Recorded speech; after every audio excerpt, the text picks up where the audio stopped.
पहला प्रश्न हमारा क्या है, देखिए कौन सी विधि तीव्र ढालों पर मृदा अपरदन को रोकने के लिए सर्वाधिक उपयुक्त है।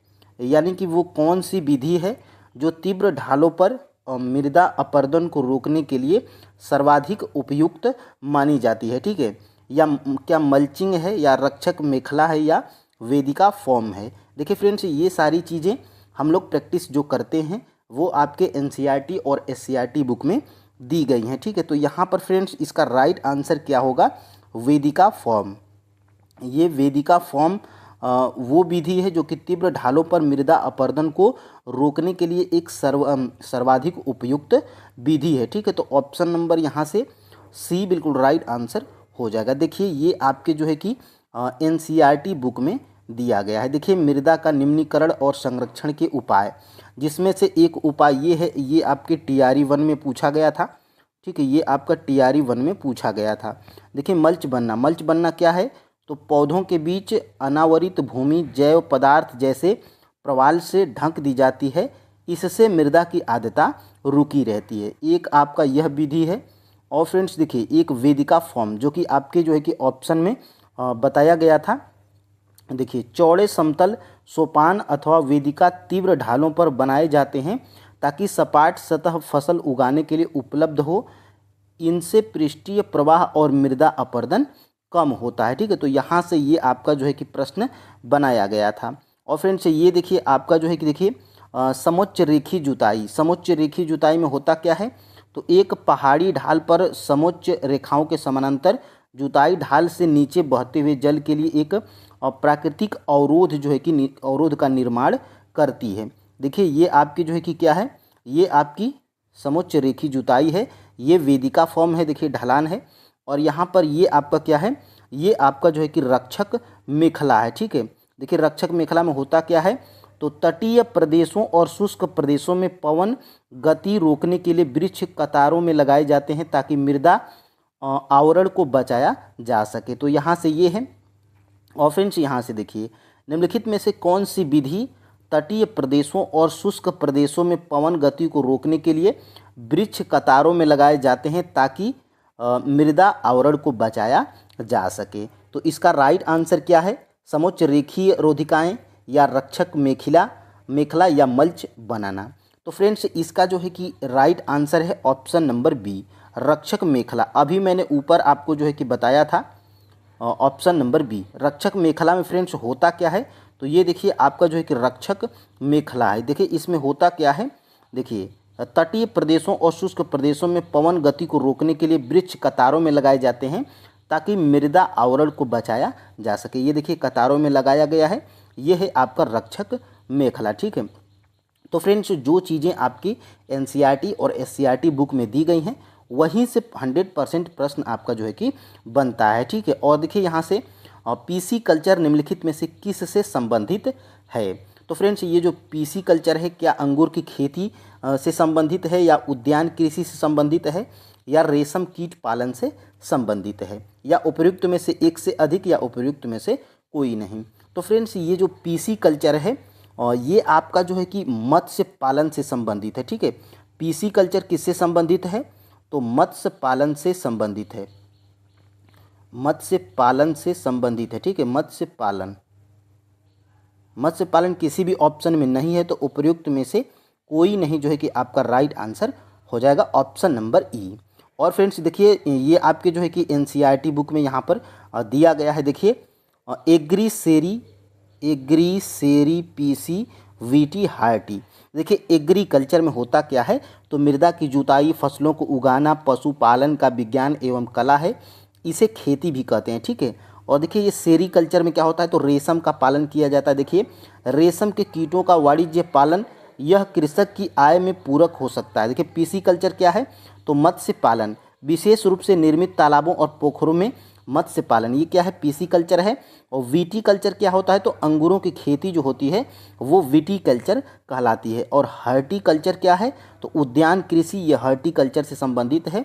ये आप जो है कि यहाँ पे देख सकते हैं। देखिए हर्टिकल्चर में होता क्या है, वाणिज्य उपयोग के लिए सब्जियों, फूलों एवं फलों को उगाना, ये आपका हर्टिकल्चर कहलाता है। ठीक है, अब देखिए फ्रेंड्स आगे हम लोग बढ़ते हैं।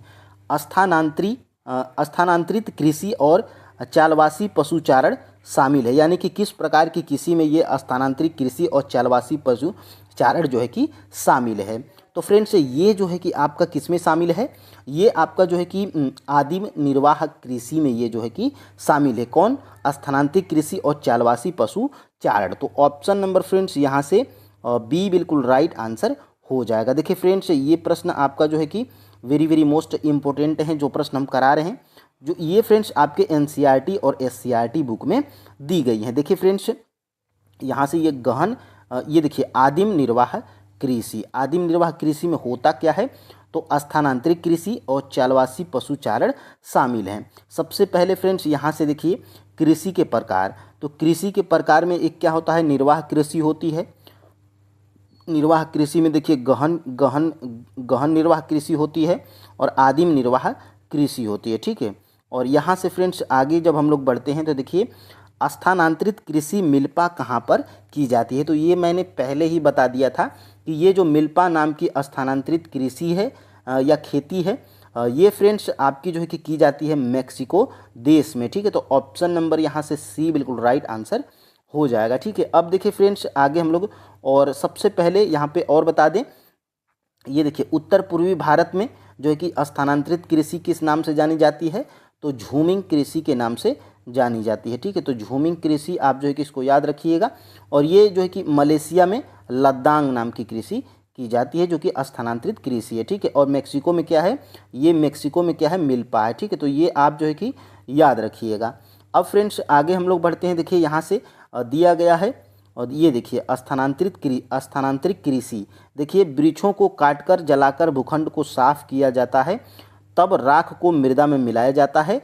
स्थानांतरित कृषि को कर्तन एवं दहन कृषि के रूप में भी जाना जाता है। और देखिए यहाँ पे चालवासी पशुचारण में होता क्या है, तो इस प्रकार की कृषि में पशुचारक अपने पशुओं के साथ चारे और पानी के लिए एक स्थान से दूसरे स्थान पर निश्चित मार्गों से घूमते हैं। और यहाँ से देखिए मिल्पा, ये देखिए फ्रेंड्स ये आप जो है कि देख सकते हैं, स्थानांतरित कृषि विश्व के विभिन्न भागों में विभिन्न नामों से जानी जाती है। ये जो झूमिंग क्या है, उत्तर पूर्वी भारत, मिल्पा मेक्सिको, रोका ब्राज़ील और लद्दांग मलेशिया। तो यहाँ से प्रश्न आपका जो है कि बना था और बनेगा भी। देखिए यहाँ से 6 नंबर का प्रश्न क्या है, निम्नलिखित में से कौन सा कारक जनसंख्या वितरण को प्रभावित नहीं करता है।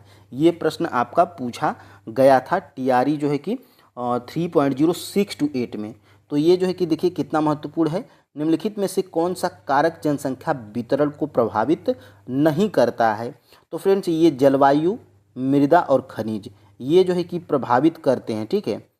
ये तीनों जो है कि आपके प्रभावित करते हैं किसको, जनसंख्या वितरण को प्रभावित करते हैं, ठीक है। तो ये प्रभावित करते हैं, और इसमें से जो है कि आपका राइट आंसर क्या हो जाएगा, उपर्युक्त में से कोई नहीं आपका जो है कि राइट आंसर हो जाएगा, ऑप्शन नंबर ई। यहाँ से फ्रेंड्स आप जो है कि देख सकते हैं जनसंख्या वितरण को प्रभावित करने वाले कारक, जिसमें भौगोलिक कारक में क्या है, स्थलाकृति, जलवायु, मृदा और जल है, फिर उसके बाद खनिज है, यहाँ से जल और खनिज है, ये क्या हैं आपके, तो ये आपके जो है कि भौगोलिक कारक हैं।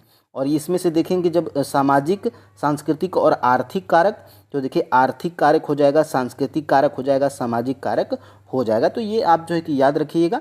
बस इसमें से जो है कि सिंपल ही पूछ लिया जाता है। देखिए जिम्बाब्वे की सीमा पर कौन सा जलप्रपात स्थित है, तो ये जो है कि आपके एनसीईआरटी बुक में दिया गया है, जिम्बाब्वे की सीमा पर कौन सा जलप्रपात स्थित है, ये प्रश्न आपका पूछा जा रहा है, ठीक है। देखिए एंजिल जलप्रपात या नियाग्रा जलप्रपात या विक्टोरिया जलप्रपात, तो इसका जो है कि राइट आंसर क्या है फ्रेंड्स, जिम्बाब्वे की सीमा पर ये विक्टोरिया जलप्रपात स्थित है, ऑप्शन नंबर यहाँ से सी बिल्कुल राइट आंसर हो जाएगा, ठीक है। अब देखिए ये आपके जो है कि कहाँ पर दिया गया है एनसीईआरटी में, तो देखिए यहाँ पर मैं जो है कि हाईलाइट करके यहाँ पे आपको दिखा, देखिए अगर आपके एनसीईआरटी और एससीईआरटी बुक में ये आप ऐसे करके देता है कि क्या आप जानते हैं, तो समझ जाइए फ्रेंड्स यहाँ से प्रश्न 100% आपके एग्जाम में देखने को मिलेगा। चाहे फ्रेंड्स कोई भी एग्ज़ाम हो जिसमें भूगोल पूछा जाएगा, तो ये आपको सभी क्लास के लिए, सभी एग्ज़ाम के लिए महत्वपूर्ण है। देखिए सबसे ऊंचा जलप्रपात दक्षिण अमेरिका के वेनेजुएला का एंजल जल प्रपात है। तो एक लाइन यहाँ से, और देखिए एक प्रश्न आपका यहाँ से भी पूछा जा सकता है। देखिए अफ्रीका में जाम्बिया एवं जिम्बाब्वे की सीमा पर विक्टोरिया जलप्रपात स्थित है। तो ये आपका जो है कि प्रश्न बनाया गया था। और यहाँ से फ्रेंड्स आगे बढ़ते हैं। वह वायुमंडल में बढ़ती ऊंचाई के साथ तापमान में कैसा परिवर्तन देखने को मिलता है, यानी कि जो वायुमंडल है उसमें बढ़ती ऊंचाई के साथ आपको कैसा परिवर्तन देखने को मिलेगा। क्या तीव्रता से बढ़ता है या तीव्रता से घटता है या जो है कि समान रहता है। ठीक है, तो जो है कि तापमान कैसा होगा जब वायुमंडल में ऊंचाई बढ़ेगी तो तापमान में कैसा परिवर्तन देखने को मिलेगा, ये प्रश्न पूछा जा रहा है। तो तीव्रता से बढ़ता है या तीव्रता से घटता है या समान रहता है या उपयुक्त में से एक से अधिक या उपयुक्त में से कोई नहीं। तो 8 का जो है कि फ्रेंड्स राइट आंसर क्या हो जाएगा, तीव्रता से बढ़ता है। क्या बढ़ता है, तो तापमान जब वायुमंडल में ऊंचाई बढ़ेगी तो तापमान में परिवर्तन कैसा देखने को मिलेगा, तीव्रता से तापमान बढ़ेगा। तो ऑप्शन नंबर फ्रेंड्स यहाँ से ये बिल्कुल राइट आंसर हो जाएगा। देखिए यहाँ से आपके जो है कि देखिए ये मध्य मंडल है और ये आपका वायुमंडल है। देखिए वायुमंडल में बढ़ती ऊंचाई के साथ तापमान अत्यधिक तीव्रता से बढ़ता है। तो यही छोटी छोटी सी चीज़ें हैं। देखिए फ्रेंड्स वैसे तो आपको एनसीईआरटी और एससीईआरटी जब आप पढ़ेंगे तो बहुत ही जो है कि बोरिंग लगेगा, उसमें समझ में आएगा कि कुछ महत्वपूर्ण नहीं है, लेकिन फ्रेंड्स प्रश्न इन्हीं लाइनों में से बनते हैं और इनको आपको जो है कि बहुत ही बढ़िया तरीके से पढ़ना पड़ेगा। ठीक है, और ये देखिए ये जो वायुमंडल है वायुमंडल है यह 80 से 400 किलोमीटर तक फैला है, ये आपको जो है कि पता होना चाहिए। अब देखिए यहाँ से प्रश्न संख्या 9 को देखेंगे।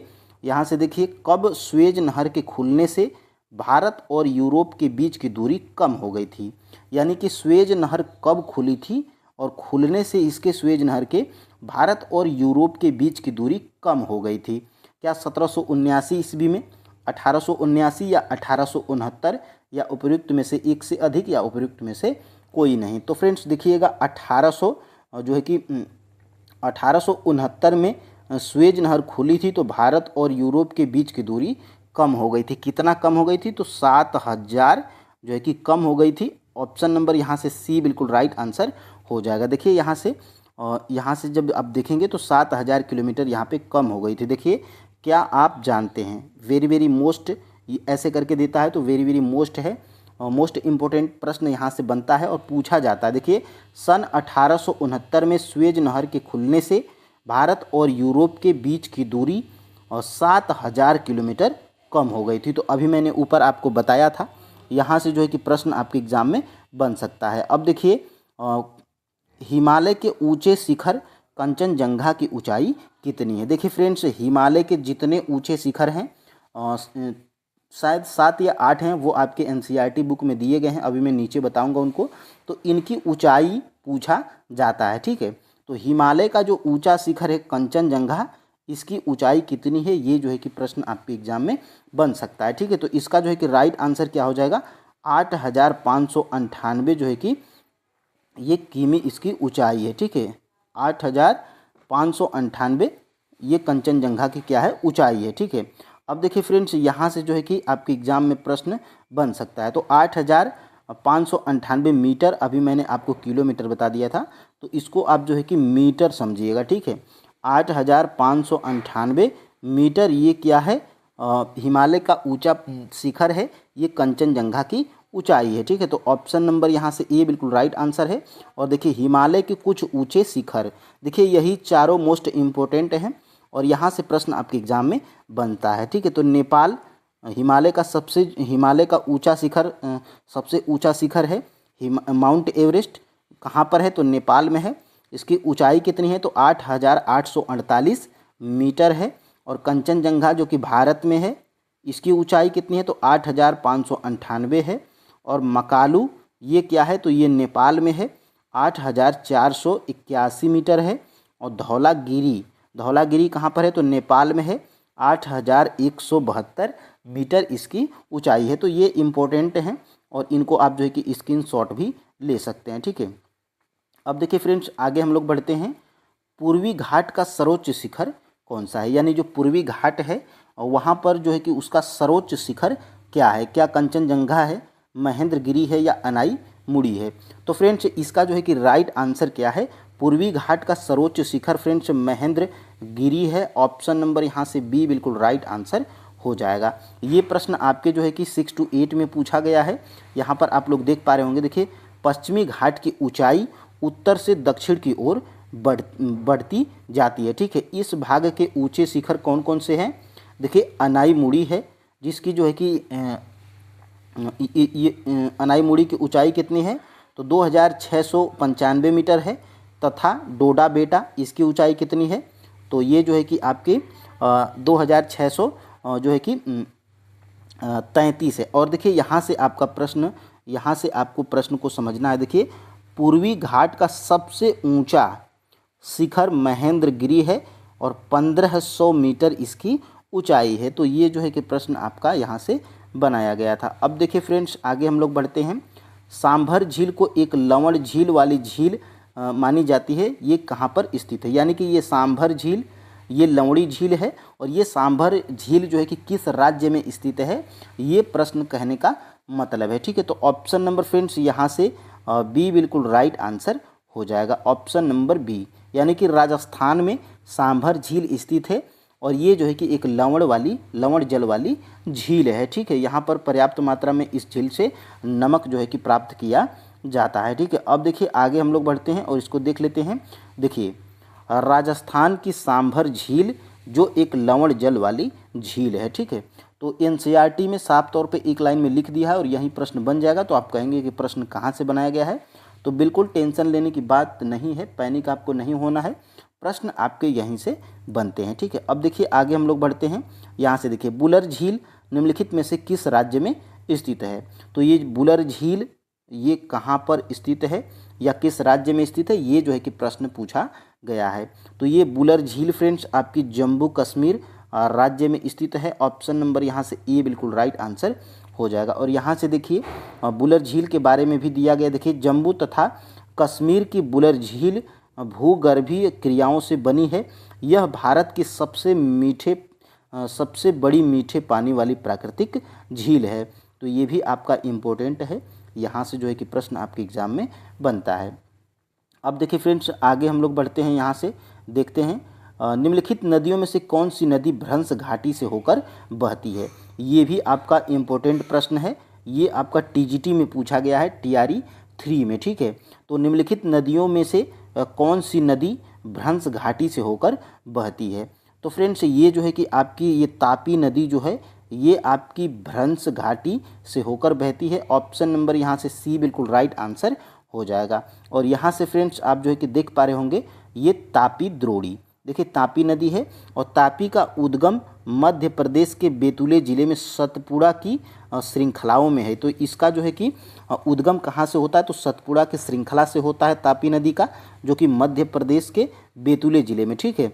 और यह भी नर्मदा के समानांतर एक भ्रंश घाटी में बहती है। तो यहाँ से ये प्रश्न जो है कि आपका बन सकता है, ठीक है। और आगे हम लोग बढ़ते हैं। देखिए गंगा एक्शन प्लान का आरंभ कब हुआ था, ये आपका जो है कि टीआरई 3.0 और 6 to 8 में यही हूबहू प्रश्न जो है कि पूछा गया था, जो कि आपके एनसीईआरटी बुक में दिया गया है। तो गंगा एक्शन प्लान का आरंभ कब हुआ था, ये जो है कि प्रश्न जो है कि आपसे पूछा गया है। क्या 1947 में, 2014 में या 1985 में। तो गंगा एक्शन प्लान का आरंभ फ्रेंड्स 1985 ईस्वी में हुआ था। ऑप्शन नंबर यहाँ से सी बिल्कुल राइट आंसर हो जाएगा। और जो है कि स्वच्छता दिवस तो 2 अक्टूबर 2014, ये है, आप याद रखिएगा, ठीक है। और फ्रेंड्स आगे हम लोग बढ़ते हैं यहाँ से। तो ये देखिए ये आपका जो है कि दिया गया है राष्ट्रीय नदी संरक्षण योजना, ठीक है। देखिए देश में नदी सफाई कार्यक्रम का शुभारंभ 1985 में गंगा एक्शन प्लान के साथ आरंभ हुआ था। तो ये इम्पोर्टेंट है, आपके एग्जाम में पूछा जा सकता है। और देखिए 1995 में राष्ट्रीय नदी संरक्षण योजना के तहत अन्य नदियों को जोड़ने के लिए गंगा कार्य योजना का विस्तार किया गया है। तो राष्ट्रीय नदी संरक्षण योजना कब जो है कि आरंभ किया गया था, तो 1985। और गंगा एक्शन प्लान की बात करेंगे तो 1985, ठीक है।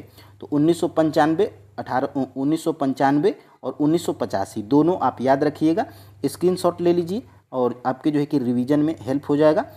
और इस प्रश्न को आपके जो है कि एनसीईआरटी और एससीईआरटी बुक में कहाँ से जो है कि बनाया गया है। देखिए फ्रेंड्स, प्रश्न आपका क्या है, महाद्वीपीय परपटी मुख्य रूप से किसकी बनी होती है।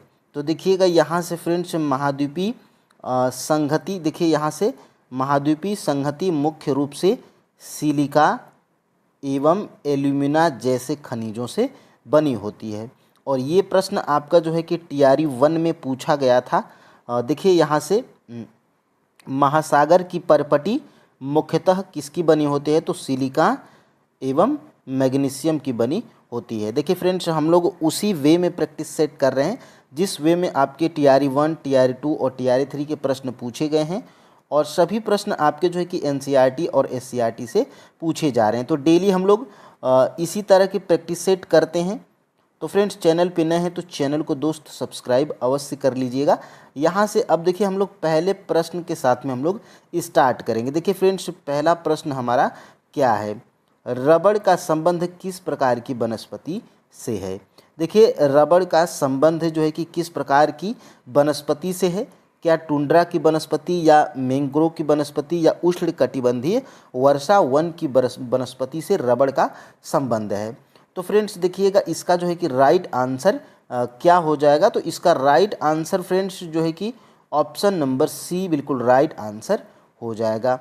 रबड़ का संबंध फ्रेंड्स उष्णकटिबंधीय वर्षा वन से संबंधित है। ऑप्शन नंबर यहाँ से सी बिल्कुल राइट आंसर हो जाएगा। देखिए ये प्रश्न जो है कि कहाँ से बनाया गया है, तो देखिए आपके जो है कि क्लास 9th की एनसीईआरटी से ये जो है कि प्रश्न आपका बनाया गया है। और यहाँ से देखिए उष्णकटिबंधीय वर्षा वन के बारे में यहाँ पर दिया गया है। देखिए फ्रेंड्स, इसमें जो जो चीज़ें हाईलाइट किए गए हैं वही से जो है कि प्रश्न आपके पूछे जाएंगे। ये वन पश्चिमी घाटों के अधिक वर्षा वाले क्षेत्रों जैसे लक्षद्वीप, अंडमान निकोबार द्वीप समूह, असम के ऊपरी भागों में तथा तमिलनाडु के तट तक सीमित हैं। देखिए फ्रेंड्स, जहां 200 सेंटीमीटर से अधिक वर्षा के साथ एक थोड़े समय के लिए शुष्क ऋतु पाई जाती है, वहीं पर जो है कि ये वन पाए जाते हैं। और देखिए ये चूँकि ये क्षेत्र वर्ष भर गर्म तथा आर्द्र रहते हैं। और देखिए यहाँ की जो है कि यहाँ की वनस्पतियाँ क्या हैं, तो वृक्ष हैं, झाड़ियाँ हैं एवं लताएं लगती हैं। देखिए यहाँ से इनके जो है कि देखिए इन वनों में पाए जाने वाले व्यापारिक महत्व के कुछ वृक्ष जैसे आबनूस है, एबोनी है, महोगनी है, रोजवुड है और रबड़, यही जो है कि प्रश्न आपका बनाया गया था। और सिंकोना, तो ये जो है कि यहाँ से प्रश्न आपका बनाया गया था। देखिए फ्रेंड्स, एक प्रश्न में आपको कितनी जानकारी मिल रही है, ठीक है। देखिए यहाँ से दूसरा प्रश्न हम लोग देखेंगे। जनगणना 2011 के अनुसार बिहार का जनसंख्या घनत्व कितना है। आपने जो है कि देखा होगा टीआरई 1 हो या टीआरई 2 हो या टीआरई 3 हो, 2011 की जनगणना से एक प्रश्न देखने को जरूर मिलता है। और 2011 की जनगणना का जिक्र जो है कि आपके एनसीईआरटी और एससीईआरटी दोनों बुक में किया गया है। तो जनगणना 2011 के अनुसार बिहार का जनसंख्या घनत्व कितना है, क्या 1106 व्यक्ति प्रति किमी, 1022 व्यक्ति प्रति किमी या 1203 व्यक्ति प्रति किमी, या उपयुक्त में से एक से अधिक या उपयुक्त में से कोई नहीं।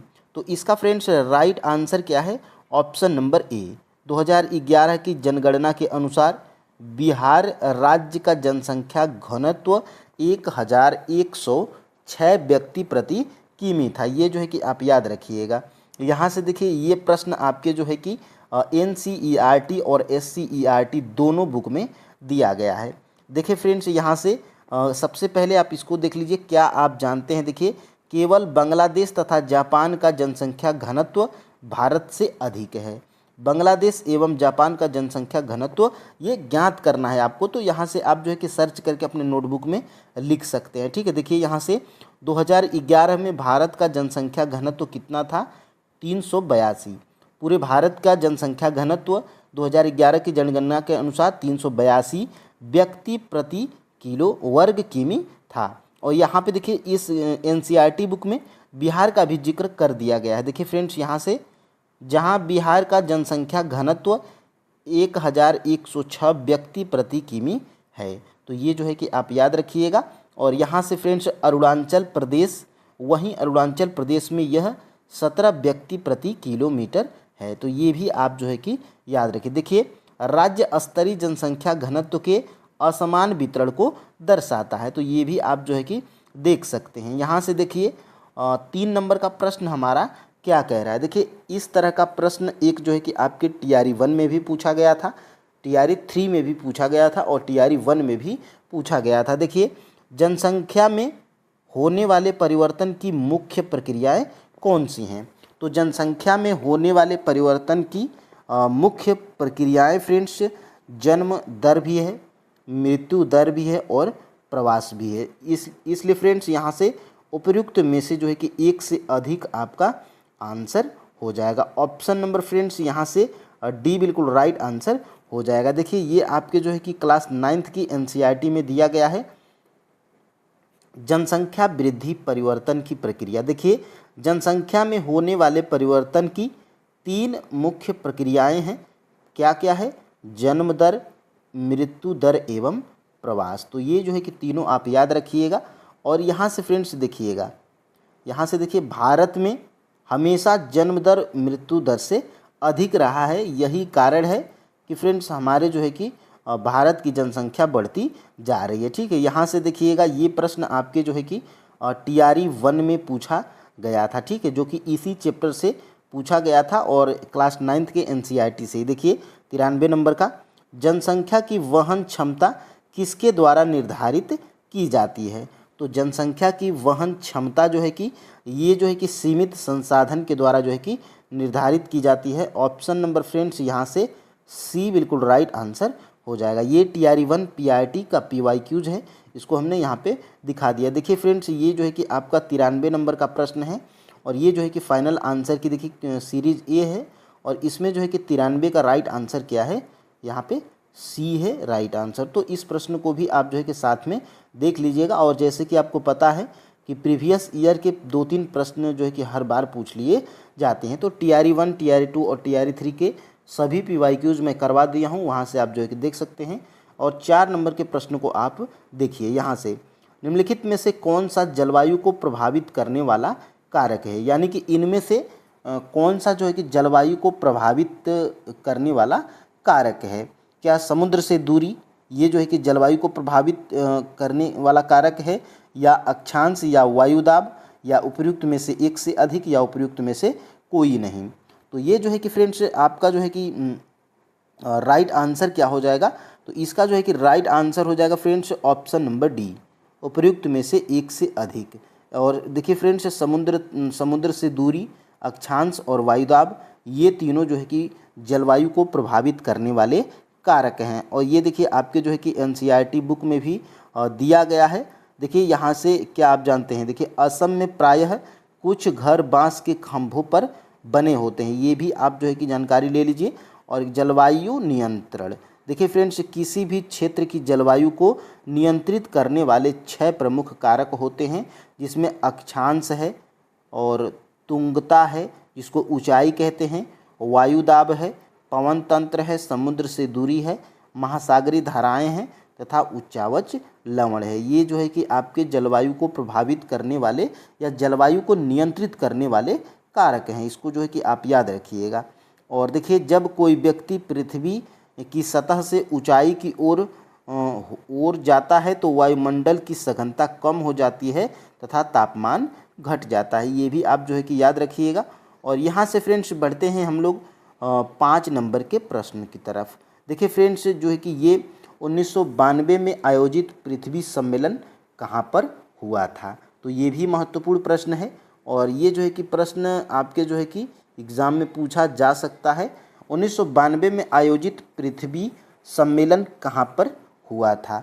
तो जो है कि फ्रेंड्स, ये जो है कि 1992 में आयोजित पृथ्वी सम्मेलन ये आपके जो है कि ब्राज़ील में हुआ था। ठीक है, तो ये ब्राज़ील जो है कि आप याद रखिएगा, ब्राज़ील में हुआ था। ब्राज़ील देखते हैं किस ऑप्शन में है, तो किसी भी ऑप्शन में नहीं है, तो उपयुक्त में से कोई नहीं जो है कि आपका राइट आंसर हो जाएगा ऑप्शन नंबर ई। ठीक है, अब देखिए फ्रेंड्स, आगे हम लोग देखते हैं यहाँ से स्मॉल इज़ ब्यूटीफुल, देखिए ये महत्वपूर्ण है, एक पुस्तक के बारे में भी पूछता है। और ये जो है कि पुस्तक स्मॉल इज़ ब्यूटीफुल, ये जो है कि आपके क्लास 9th के ज्योग्राफी में NCERT में ये जो है कि बुक का नाम दिया गया है। तो स्मॉल इज़ ब्यूटीफुल पुस्तक के लेखक कौन हैं? तो फ्रेंड्स सुमेसर ये जो है कि आपके जो है कि स्मॉल इज़ ब्यूटीफुल पुस्तक के लेखक हैं। यहाँ पे ऑप्शन नंबर जो है कि सी बिल्कुल राइट आंसर हो जाएगा। देख लेते हैं फ्रेंड्स दोनों प्रश्न। देखिए यहाँ से देखिए, यहाँ से देखिएगा, स्मॉल इज़ ब्यूटीफुल में देखिए तत्पश्चात 1974 में सुमेसर ने अपनी पुस्तक स्मॉल इज़ ब्यूटीफुल में इस विषय पर गांधी जी के दर्शन की एक बार फिर से पुनरावृत्ति की है। तो यहाँ से प्रश्न बिल्कुल बन सकता है। ठीक है, अब देखिए आगे हम लोग बढ़ते हैं। देखिए इस संदर्भ में एक और महत्वपूर्ण योगदान रियो डी जेनेरो ब्राज़ील में 1992 में आयोजित पृथ्वी सम्मेलन द्वारा किया गया था। तो ये जो है कि पृथ्वी सम्मेलन 1992 में ब्राज़ील के रियो डी जेनेरो शहर में हुआ था। तो यही जो है कि प्रश्न आपका बनाया गया था। अब देखिए फ्रेंड्स, मध्य प्रदेश राज्य में भूमि निम्नीकरण का कारण क्या है? तो ये भी 1 नंबर का प्रश्न जरूर बन सकता है, जो कि आपके NCERT में दिया गया है। मध्य प्रदेश राज्य में भूमि निम्नीकरण का कारण क्या है? तो जो है कि मध्य प्रदेश राज्य में जो है कि भूमि निम्नीकरण का साधन फ्रेंड्स वनो उन्मूलन है। ऑप्शन नंबर यहाँ से फ्रेंड्स सी बिल्कुल राइट आंसर हो जाएगा। चलिए भूमि निम्नीकरण के जो है कि देख लेते हैं। यहाँ से सबसे पहले फ्रेंड्स ये देखिएगा, ये देखिए कुछ मानव क्रियाओं जैसे वनो उन्मूलन, अति पशुचारण, खनन, ये भूमि निम्नीकरण के मुख्य भूमिका निभाते हैं। ठीक है, तो ये भी प्रश्न बन सकता है। और यहाँ से देखिएगा, ये देखिए खनन के कारण झारखंड, छत्तीसगढ़, मध्य प्रदेश और उड़ीसा जैसे राज्यों में वनो उन्मूलन भूमि निम्नीकरण का कारण बना है। तो यही आपका प्रश्न था कि मध्य प्रदेश में जो है कि भूमि निम्नीकरण का जो है कि कारण क्या है? तो ये है वनो उन्मूलन। तो ये सभी राज्य आप याद रखिएगा। और यहाँ से आप जो है कि अपने नोटबुक में लिख लीजिए, झारखंड, छत्तीसगढ़, मध्य प्रदेश, उड़ीसा जैसे राज्यों में भूमि निम्नीकरण का कारण क्या है? वनो उन्मूलन है। और देखिए यहाँ से ये आप जो है कि लिखिए, गुजरात, राजस्थान, मध्य प्रदेश और महाराष्ट्र में भूमि निम्नीकरण का मुख्य कारण क्या है? अति पशुचारण है। तो ये भी आप जो है कि याद रखिएगा। और ये देखिए पंजाब, हरियाणा, पश्चिमी उत्तर प्रदेश जैसे राज्यों में अधिक सिंचाई भूमि निम्नीकरण के लिए उत्तरदायी है। ठीक है, तो ये भी आप जो है कि याद रखिएगा। इसमें 3 पॉइंट है। पुरानी जलोढ़ मृदा को किस नाम से जाना जाता है, या पुरानी जलोढ़ मृदा को हम लोग किस नाम से जानते हैं? ये प्रश्न जो है कि पूछा जा रहा है। तो पुरानी जलोढ़ मृदा को फ्रेंड्स हम लोग जो है कि बांगर के नाम से जानते हैं। ठीक है, तो ये जो है कि बांगर के नाम से, और ये जो है कि पुरानी जलोढ़ मृदा को हम लोग बांगर के नाम से, तो बांगर किसी भी ऑप्शन में नहीं है। तो उपयुक्त में से कोई नहीं आपका जो है कि राइट आंसर हो जाएगा। ऑप्शन नंबर ई बिल्कुल राइट आंसर हो जाएगा। ठीक है, अब देखिए फ्रेंड्स यहाँ से पुरानी जलोढ़ मृदा को हम लोग बांगर कहते हैं, यही प्रश्न बनाया गया था। और यहाँ से देखिए नई जलोढ़ मृदा को हम लोग क्या कहेंगे? खादर कहते हैं। और देखिए बांगर मृदा में कंकड़ ग्रंथियों की मात्रा ज़्यादा होती है, और खादर मृदा में बांगर मृदा की तुलना में ज़्यादा महीन कण पाए जाते हैं। तो ये प्रश्न यहाँ से बिल्कुल बन सकता है। और देखिए सूखे क्षेत्रों की मृदाएं कैसी होती हैं? तो क्षारीय होती हैं। ये भी जो है कि प्रश्न बन सकता है। और देखिए यहाँ से आगे हम लोग बढ़ते हैं। देखिए निम्नलिखित में से किस प्रांत में सीढ़ीदार सोपानी खेती की जाती है? तो देखिए खेती या कृषि से संबंधित एक प्रश्न आपको जरूर देखने को मिलता है। तो यहाँ से जो है कि ये पूछा जा रहा है कि ये सीढ़ीदार सोपानी खेती है, ये जो है कि किस प्रांत में की जाती है? तो यहाँ से फ्रेंड्स यह क्या बिहार में, पंजाब में या उत्तराखंड में, या उपयुक्त में से एक से अधिक, या उपयुक्त में से कोई नहीं? तो ये फ्रेंड्स उत्तराखंड में जो है कि ये सीढ़ीदार खेती कहिए या सोपानी खेती कहिए, ये जो है कि आपके उत्तराखंड राज्य में की जाती है। ठीक है, तो ये ऑप्शन नंबर यहाँ से सी बिल्कुल राइट आंसर हो जाएगा। अब देखिए 10 नंबर के प्रश्न की तरफ हम लोग बढ़ते हैं और देखिए निम्नलिखित में से किस राज्य में काली मृदा मुख्य रूप से पाई जाती है। तो काली मृदा फ्रेंड्स मुख्य रूप से कहाँ पर पाई जाती है? क्या झारखंड में, महाराष्ट्र में, उत्तराखंड में, या उपयुक्त में से एक से अधिक, या उपयुक्त में से कोई नहीं। तो ये जो काली मृदा है फ्रेंड्स ये मुख्य रूप से महाराष्ट्र राज्य में पाई जाती है। ऑप्शन नंबर फ्रेंड्स यहाँ से बी बिल्कुल राइट आंसर हो जाएगा। ठीक है, यहाँ से देखिएगा ये सभी राज्य आप जो है कि याद रखिए। और सबसे पहले काली मृदा के बारे में हम लोग देखते हैं।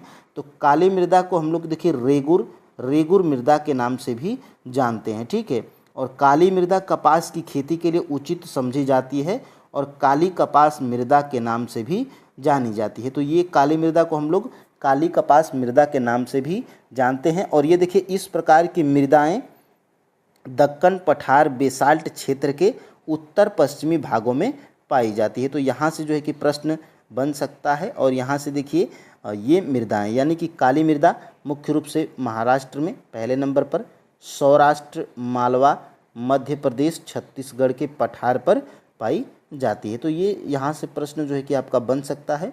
और यहाँ से देखिए निम्नलिखित में से कौन सा राज्य सरदार सरोवर बांध परियोजना में शामिल है। देखिए फ्रेंड्स ये प्रश्न का मतलब ये है कि ये जो सरदार सरोवर बांध परियोजना है ये जो है कि किन किन राज्यों की शामिल या मेल जोल से चलती है। ये सरदार सरोवर बांध परियोजना या इस परियोजना से किन किन जो है कि राज्य को लाभ होता है। तो ये प्रश्न जो है कि पूछा जा रहा है। तो इसका क्या राइट आंसर क्या है? मध्य प्रदेश, महाराष्ट्र या गुजरात, या उपयुक्त में से एक से अधिक, या उपयुक्त में से कोई नहीं। तो इसका जो है कि राइट आंसर क्या है फ्रेंड्स? उपयुक्त में से एक से अधिक। यहाँ से देखिएगा, यहाँ से आपको जो है कि क्लियर हो जाएगा।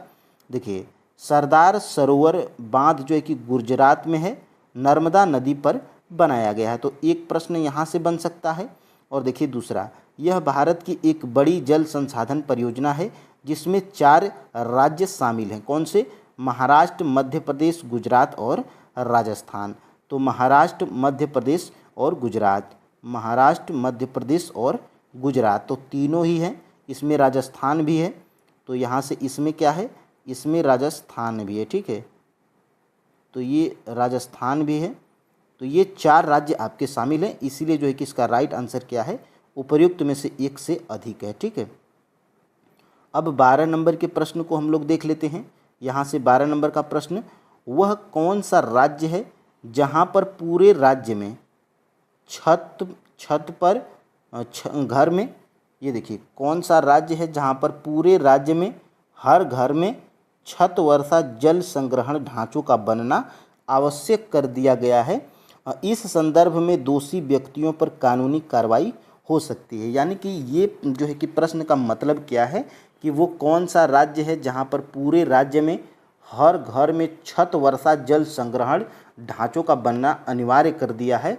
और जो भी घर यह कार्य नहीं करेगा, छत वर्षा जल संग्रहण ढांचों का मतलब नहीं बनाएगा ढांचा, तो ये इस पे जो है कि दोषी पाया जाएगा, तो कानूनी कार्रवाई भी की जा सकती है। तो ये कौन सा राज्य है?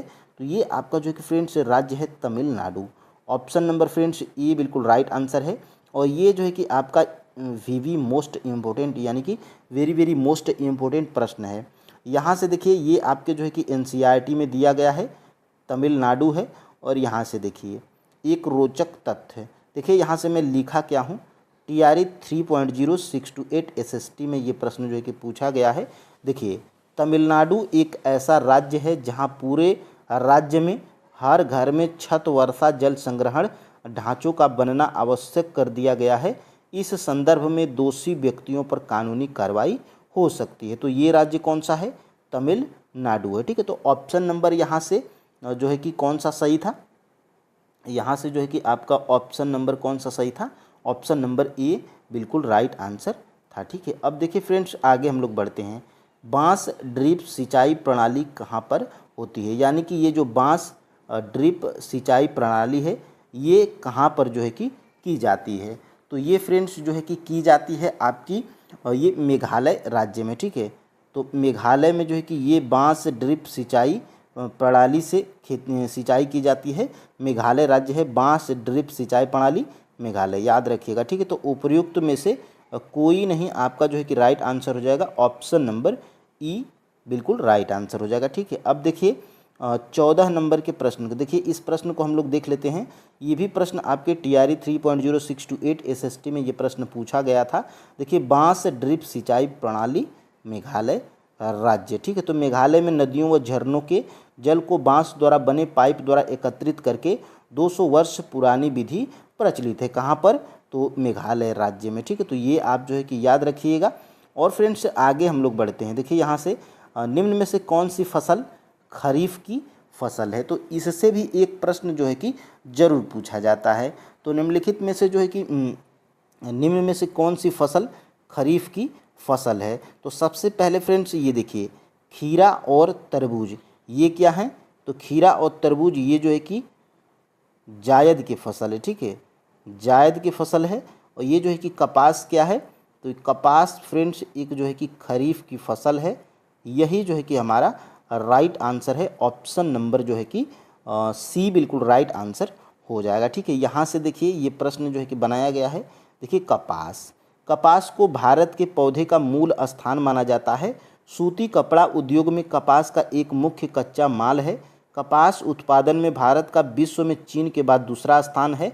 2017 का यह आंकड़ा है। ठीक है, और देखिए दक्कन पठार के शुष्कतर भागों में काली मिट्टी कपास उत्पादन के लिए उपयुक्त मानी जाती है।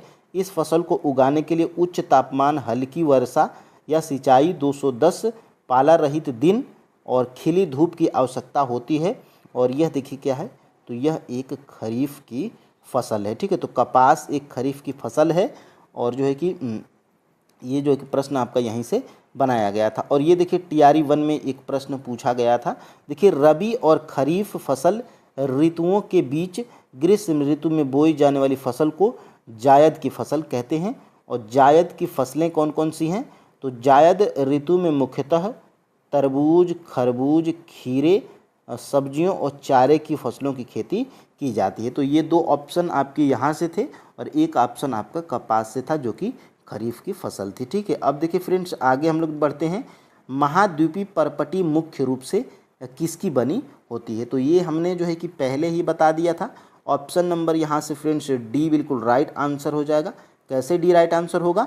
तो सिलिकॉन की और एल्यूमिना की, ये दोनों की बनी होती है हमारी महाद्वीपीय परपटी। ठीक है, तो ऑप्शन नंबर यहाँ से डी बिल्कुल राइट आंसर हो जाएगा। देखिए यहाँ से कितने प्रश्न बन सकते हैं?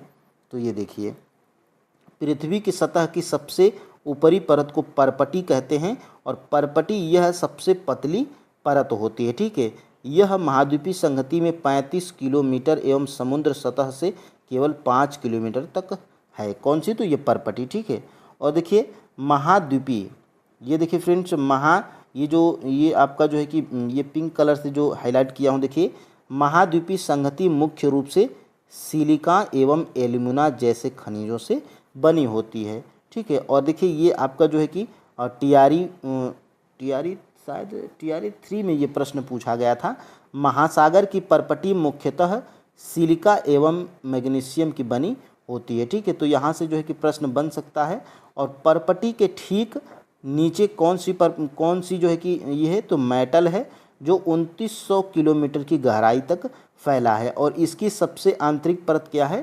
क्रूड नाम की है। ठीक है, तो ये आप जो है कि देख सकते हैं। और पृथ्वी की सबसे पतली परत कौन सी है? तो पृथ्वी की फ्रेंड्स सबसे पतली परत ये परपटी है। ऑप्शन नंबर फ्रेंड्स यहाँ से ए बिल्कुल राइट आंसर हो जाएगा। देखिए यहाँ से हमने ऊपर सब बताया था कि पृथ्वी की सबसे पतली परत कौन सी है? तो पृथ्वी की सबसे ऊपरी परत को परपटी कहते हैं और यह सबसे पतली परत होती है। तो यहीं से देखिए, निम्नलिखित में से कौन सी फसल उष्ण और उपोष्ण कटिबंधीय फसल है? ये जो है कि फ्रेंड्स देखिए, कृषि से संबंधित, फसल से संबंधित एक दो प्रश्न जरूर पूछे जाते हैं। तो इसलिए हम जो है कि कोई भी ऐसा पॉइंट छोड़ नहीं रहे हैं। ठीक है, बिल्कुल उसी जो है कि पॉइंट ऑफ व्यू से हम लोग प्रैक्टिस कर रहे हैं जिस आधार पे प्रश्न आपके जो है कि TRE 1, TRE 2 और TRE 3 में पूछे गए हैं। देखिए निम्नलिखित में से कौन सी फसल उष्ण और उपोष्ण कटिबंधीय फसल है? क्या सूरजमुखी है, क्या मूंगफली है, क्या गन्ना, या उपयुक्त में से एक से अधिक, या उपयुक्त में से कोई नहीं? तो फ्रेंड्स इसका जो है कि राइट आंसर क्या है? यहाँ पर फ्रेंड्स ये गन्ना ऐसी फसल है जो कि उष्ण और उपोष्ण कटिबंधीय फसल है। ठीक है, तो ऑप्शन नंबर फ्रेंड्स यहाँ से सी बिल्कुल राइट आंसर हो जाएगा। देखिए ये जो है कि आपके बुक में दिया गया है, क्लास जो है कि क्लास 10th की जियोग्राफी में ये जो है कि नहीं, क्लास 10th में समकालीन भारत 2 है, ये क्लास 10th की है। और क्लास जो है कि जो 9th की जियोग्राफी है वो समकालीन भारत 1 के नाम से है। ठीक है, तो यहाँ पर देखिए गन्ना के बारे में यहाँ पर दिया गया है। गन्ना एक उष्ण और उपोष्ण कटिबंधीय फसल है। यह फसल 21 डिग्री सेल्सियस से 27 डिग्री सेल्सियस तापमान और 75 से 100 सेंटीमीटर वार्षिक वर्षा वाली उष्ण और आर्द्र जलवायु में बोई जाती है गन्ना की फसल। ठीक है, और देखिए कम वर्षा वाले प्रदेशों में सिंचाई की आवश्यकता होती है। इसे अनेक मिट्टियों में उगाया जा सकता है तथा इसके लिए बुआई से लेकर कटाई तक काफ़ी शारीरिक श्रम की आवश्यकता होती है। देखिए यहाँ से भी प्रश्न बन सकता है, ब्राज़ील के बाद भारत गन्ने का दूसरा सबसे बड़ा उत्पादक देश है, यानी कि ब्राज़ील पहले स्थान पे है और दूसरे स्थान पे जो है कि भारत है गन्ना के उत्पादन में। ठीक है, देखिए यह चीनी, गुड़, खांडसारी और शीरा बनाने के काम आता है क्या? गन्ना। ठीक है, देखिए प्रदेश की बात करेंगे तो सबसे पहले नंबर पे उत्तर प्रदेश है, फिर उसके बाद आगे महाराष्ट्र, कर्नाटक, तमिलनाडु, आंध्र प्रदेश, तेलंगाना, बिहार, पंजाब, हरियाणा गन्ना के मुख्य उत्पादक राज्य हैं। और फ्रेंड्स आप जो है कि बिहार का एग्जाम दे रहे हैं तो देखिएगा पूछा जा सकता है कि बिहार का कौन सा जिला गन्ना उत्पादन में प्रथम स्थान पर है, तो पश्चिमी चंपारण है। ठीक है, तो ये आप जो है कि याद रखिएगा। और बढ़ते हैं फ्रेंड्स हम लोग 2 नंबर के प्रश्न की तरफ। फ्रेंड्स आपको ये प्रश्न कैसे लग रहे हैं ये आप हमें कमेंट करके ज़रूर बताइएगा। प्रश्नों का लेवल कैसा है ये भी आप हमें बताइएगा। और देखिए फ्रेंड्स निम्नलिखित में से कौन सा उस कृषि प्रणाली को दर्शाता है जिसमें एक ही फसल लंबे चौड़े क्षेत्र में उगाई जाती है? ये जो है कि फ्रेंड्स देखिए कुछ आपके कृषि के प्रकार हैं, जैसे स्थानांतरित कृषि, रोपड़ कृषि, गहन कृषि। देखिए फ्रेंड्स ये क्लास 9th और 10th की ज्योग्राफी से ये सारे प्रश्न मैं बनाया हूँ।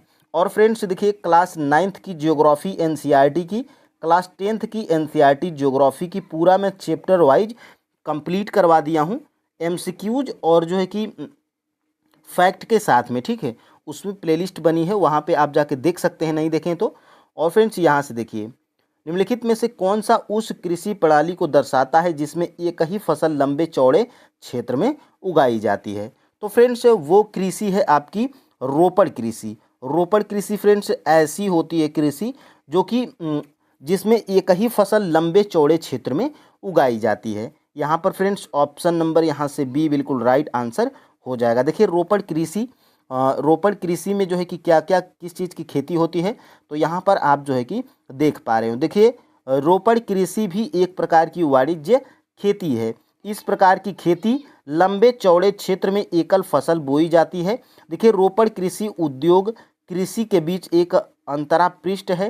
रोपड़ कृषि व्यापक क्षेत्र में की जाती है जो अत्यधिक पूंजी और श्रमिकों की सहायता से की जाती है। और देखिए फ्रेंड्स ये जो है कि रोपड़ कृषि में क्या क्या आता है, तो भारत में जो है कि रोपड़ कृषि क्या है, तो चाय की खेती, कॉफ़ी, रबड़ की खेती, गन्ना, केला इत्यादि महत्वपूर्ण रोपड़ फसलें हैं। ठीक है, तो ये आप जो है कि याद रखिएगा। और देखिए असम और उत्तरी बंगाल में चाय, कर्नाटक में काफ़ी वहाँ की मुख्य रोपड़ फसलें हैं। चूँकि रोपड़ कृषि में उत्पादन बिक्री के लिए होता है, तो ये सारे जो है कि जानकारी आपको पता होना चाहिए। और देखिए विश्व की सबसे लंबी राजमार्ग सुरंग अटल टनल की लंबाई कितनी है? ये तो मैं जो है कि खैर पहले ही बता दिया था। तो इसका जो है कि राइट आंसर क्या बताया था, 9.02 किलोमीटर है ये जो है कि अटल टनल की लंबाई। ये जो है कि सबसे लंबी राजमार्ग सुरंग है अटल टनल। ठीक है, सुरंग अटल टनल है, इसको आप याद रखिएगा। और ये जो है कि आपके एनसीईआरटी बुक में भी दिया गया है। देखिए यहाँ से विश्व की सबसे लंबी राजमार्ग सुरंग अटल टनल 9.02 किलोमीटर सीमा सड़क संगठन द्वारा बनाई गई है। देखिए यह सुरंग पूरे साल मनाली को लाहौल स्पीति घाटी से जोड़ती है। तो ये भी प्रश्न बन सकता है कि ये जो है कि सबसे लंबी राजमार्ग सुरंग जो अटल टनल है, ये जो है कि किसकी किस घाटी को जोड़ती है? तो ये जो है कि मनाली को लाहौल स्पीति घाटी से जोड़ती है। पहले यह घाटी भारी बर्फबारी के कारण लगभग 6 महीने तक अलग थलग रहती थी। यह सुरंग हिमालय की पीर पंजाल पर्वतमाला में औसत औसत समुद्र तल से 3000 मीटर की ऊंचाई पर अति आधुनिक सुविधाओं के साथ बनाई गई है। तो इसकी जो है कि ये ऊंचाई है, ये आप जो है कि याद रखिएगा, और ये जो है कि 9.02 किलोमीटर ये आपकी लंबाई है। ठीक है, अब देखिए आगे हम लोग बढ़ते हैं। देखिए फ्रेंड्स, यहाँ से राष्ट्रीय राजमार्ग 4 की लंबाई कितनी है?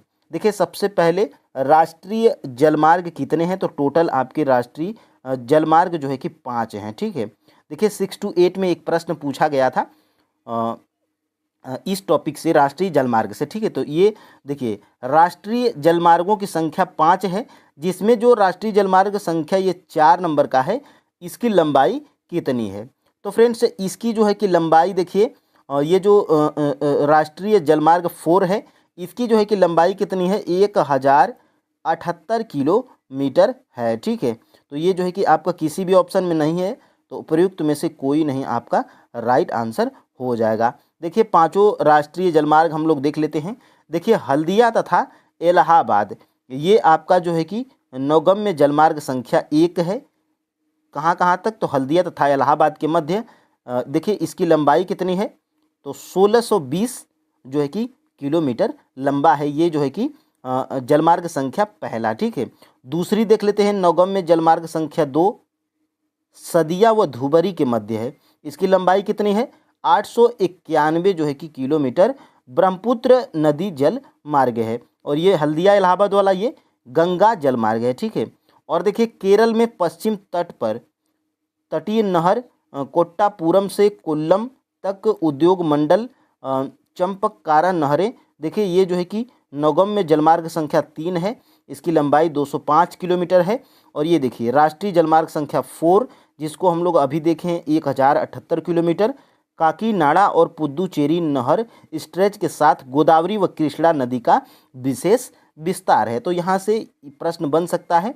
और देखिए राष्ट्रीय जलमार्ग संख्या 5, यहाँ से इसकी लंबाई कितनी है? तो 588 किलोमीटर है।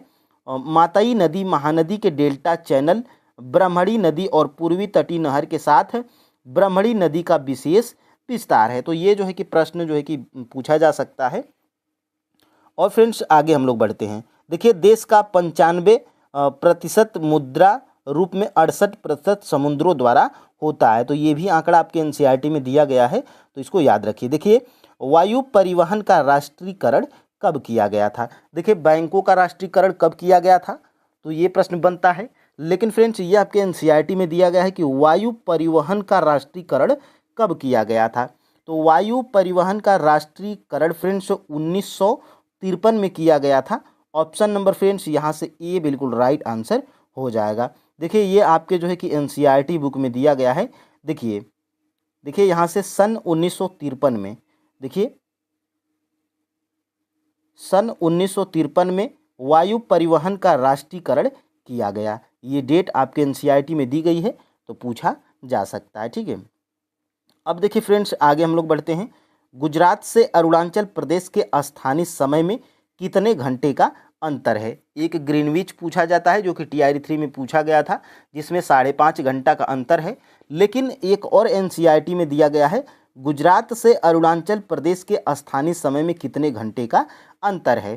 क्या 5.5 घंटे का, 2 घंटे का, 5 घंटे का, या उपयुक्त में से एक से अधिक, या उपयुक्त में से कोई नहीं? तो देखिए फ्रेंड्स गुजरात से अरुणाचल प्रदेश के स्थानीय समय में 2 घंटे का अंतर है। ऑप्शन नंबर फ्रेंड्स यहाँ से बी बिल्कुल राइट आंसर हो जाएगा। देखिए ये आपके क्लास 9th के एनसीईआरटी बुक में दिया गया है। देखिए यहाँ से मैं हाईलाइट भी किया हूँ, गुजरात से अरुणाचल प्रदेश के स्थानीय समय में 2 घंटे का अंतर है। ठीक है, देखिए अतः 82.30 पूर्व देशांतर रेखा को भारत की मानक यामोत्तर माना गया है। ठीक है, जो कि उत्तर प्रदेश में मिर्ज़ापुर से गुजरती है। तो ये भी आंकड़ा आपको याद रखना है, जो कि आपको जो है कि एग्ज़ाम में बन सकता है। ठीक है, अब देखिए आगे हम लोग बढ़ते हैं। विश्व का सबसे बड़ा नदी द्वीप माजुली द्वीप किस नदी पर स्थित है, यानी कि किस नदी में स्थित है, ये जो है कि प्रश्न पूछा गया है। विश्व का सबसे बड़ा नदी द्वीप, तो एक प्रश्न तो ये आपको यहाँ से पता होना चाहिए कि विश्व का सबसे बड़ा नदी द्वीप कौन सा है, तो माजुली नदी द्वीप है। और ये माजुली नदी द्वीप ये जो है कि किस नदी में स्थित है, ये जो है कि आपके एनसीईआरटी में दिया गया है। क्या सिंधु, कावेरी, ब्रह्मपुत्र या उपयुक्त में से एक से अधिक, या उपयुक्त में से कोई नहीं। तो ये फ्रेंड्स जो माजुली नदी द्वीप है ये जो है कि कावेरी नदी पर या कावेरी नदी में स्थित है। ऑप्शन नंबर यहाँ से फ्रेंड्स बी बिल्कुल यहाँ पे देखिए फ्रेंड्स मिस्टेक हो गया है, यहाँ पे फ्रेंड्स ब्रह्मपुत्र नदी में है। ये माजुली नदी द्वीप ये जो है कि ब्रह्मपुत्र नदी में स्थित है। ऑप्शन नंबर फ्रेंड्स यहाँ से सी बिल्कुल राइट आंसर हो जाएगा।